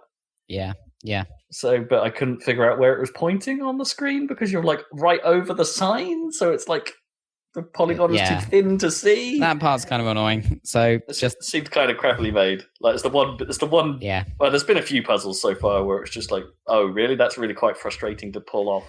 So you get the idea of the puzzle, right? Which is clearly it's pointing towards where you need to put it, so it tells you in that space where to go. And it doesn't really work very well, does it? And you need to put it somewhere in the middle of that space to get the puzzle to actually unlock. Right. As far as I could tell, it was just always pointing down. Right. Like, so maybe I've not triggered it right or something. Yeah, it does trigger something. He said something different one time, but that was it. I haven't really had any clear indication that. Yeah, that part's supposed to be doing not that great. Yeah, okay. I'll brute force. There's been a few puzzles where it's just like I've kind of known what to do, but not known what the last part of it was. So the bit with the balloons, for instance, where you're filling the balloons with the chemicals to jam the tube mail server. Yeah. And it's like the number of times I did that to then remember, oh, I can just deadbolt the door. Right. Okay. It took me freaking ages to figure that one out. And of course, you then have to do it you have to keep doing the whole process several times. Right. Get it to that point where you can do that thing. Because the moment you leave the room, the thing ends. And it's like, there's been a couple of puzzles where it's just like, okay, the repetition here to get what I need to get the state in what state I need to be to then experiment with. Yeah. Has been a bit long. Yeah, fair. It's pretty okay. But it also should be the pinnacle of adventure game design because it's the last one. So really of that period. So you'd think they'd have got it a bit slicker. But I guess it was also the first kind of 3D one. So yeah. Anyway. Sure. I mean, I've got a balloon of Robert Frost, so that's fine. It's Robert Frost. This looks nothing like Robert Frost. This looks nothing like Robert Frost. Also, Manny Calavera is just probably the coolest character ever. Or one of the coolest characters. Yep, he's the absolute coolest. Buenos dias. Right, cool. That's me. I think that's it for the podcast then, in that case. That might be a wrap. Oh, dead on time. Look at Oh, no, not dead on time. I'm misreading it. I can't see from this far away. Check out our YouTube channel. There's more Sonic Heroes or some shit. Sonic Heroes Part 11 went up. Part 11, so check that out, and I'm sure there'll be some new stuff coming up. Well, the Crazy Taxi video is ready to go, so that'll be next. Ready to make some crazy money. Are you ready? Did you want a lot of those impressions? Then that's the video for you. So enjoy that. A couple. Yeah, not me doing them. And we'll catch you again in a couple weeks for more Switch stuff, more MAME stuff, more not really more Switch stuff, but just more Zelda. Probably more Zelda. And maybe some other stuff. Very unlikely to be much else. No. So not for many a month. Or for maybe demos. Maybe what? Maybe demos. Yeah, demos. Right. Catch you then, listeners. Bye. Bye.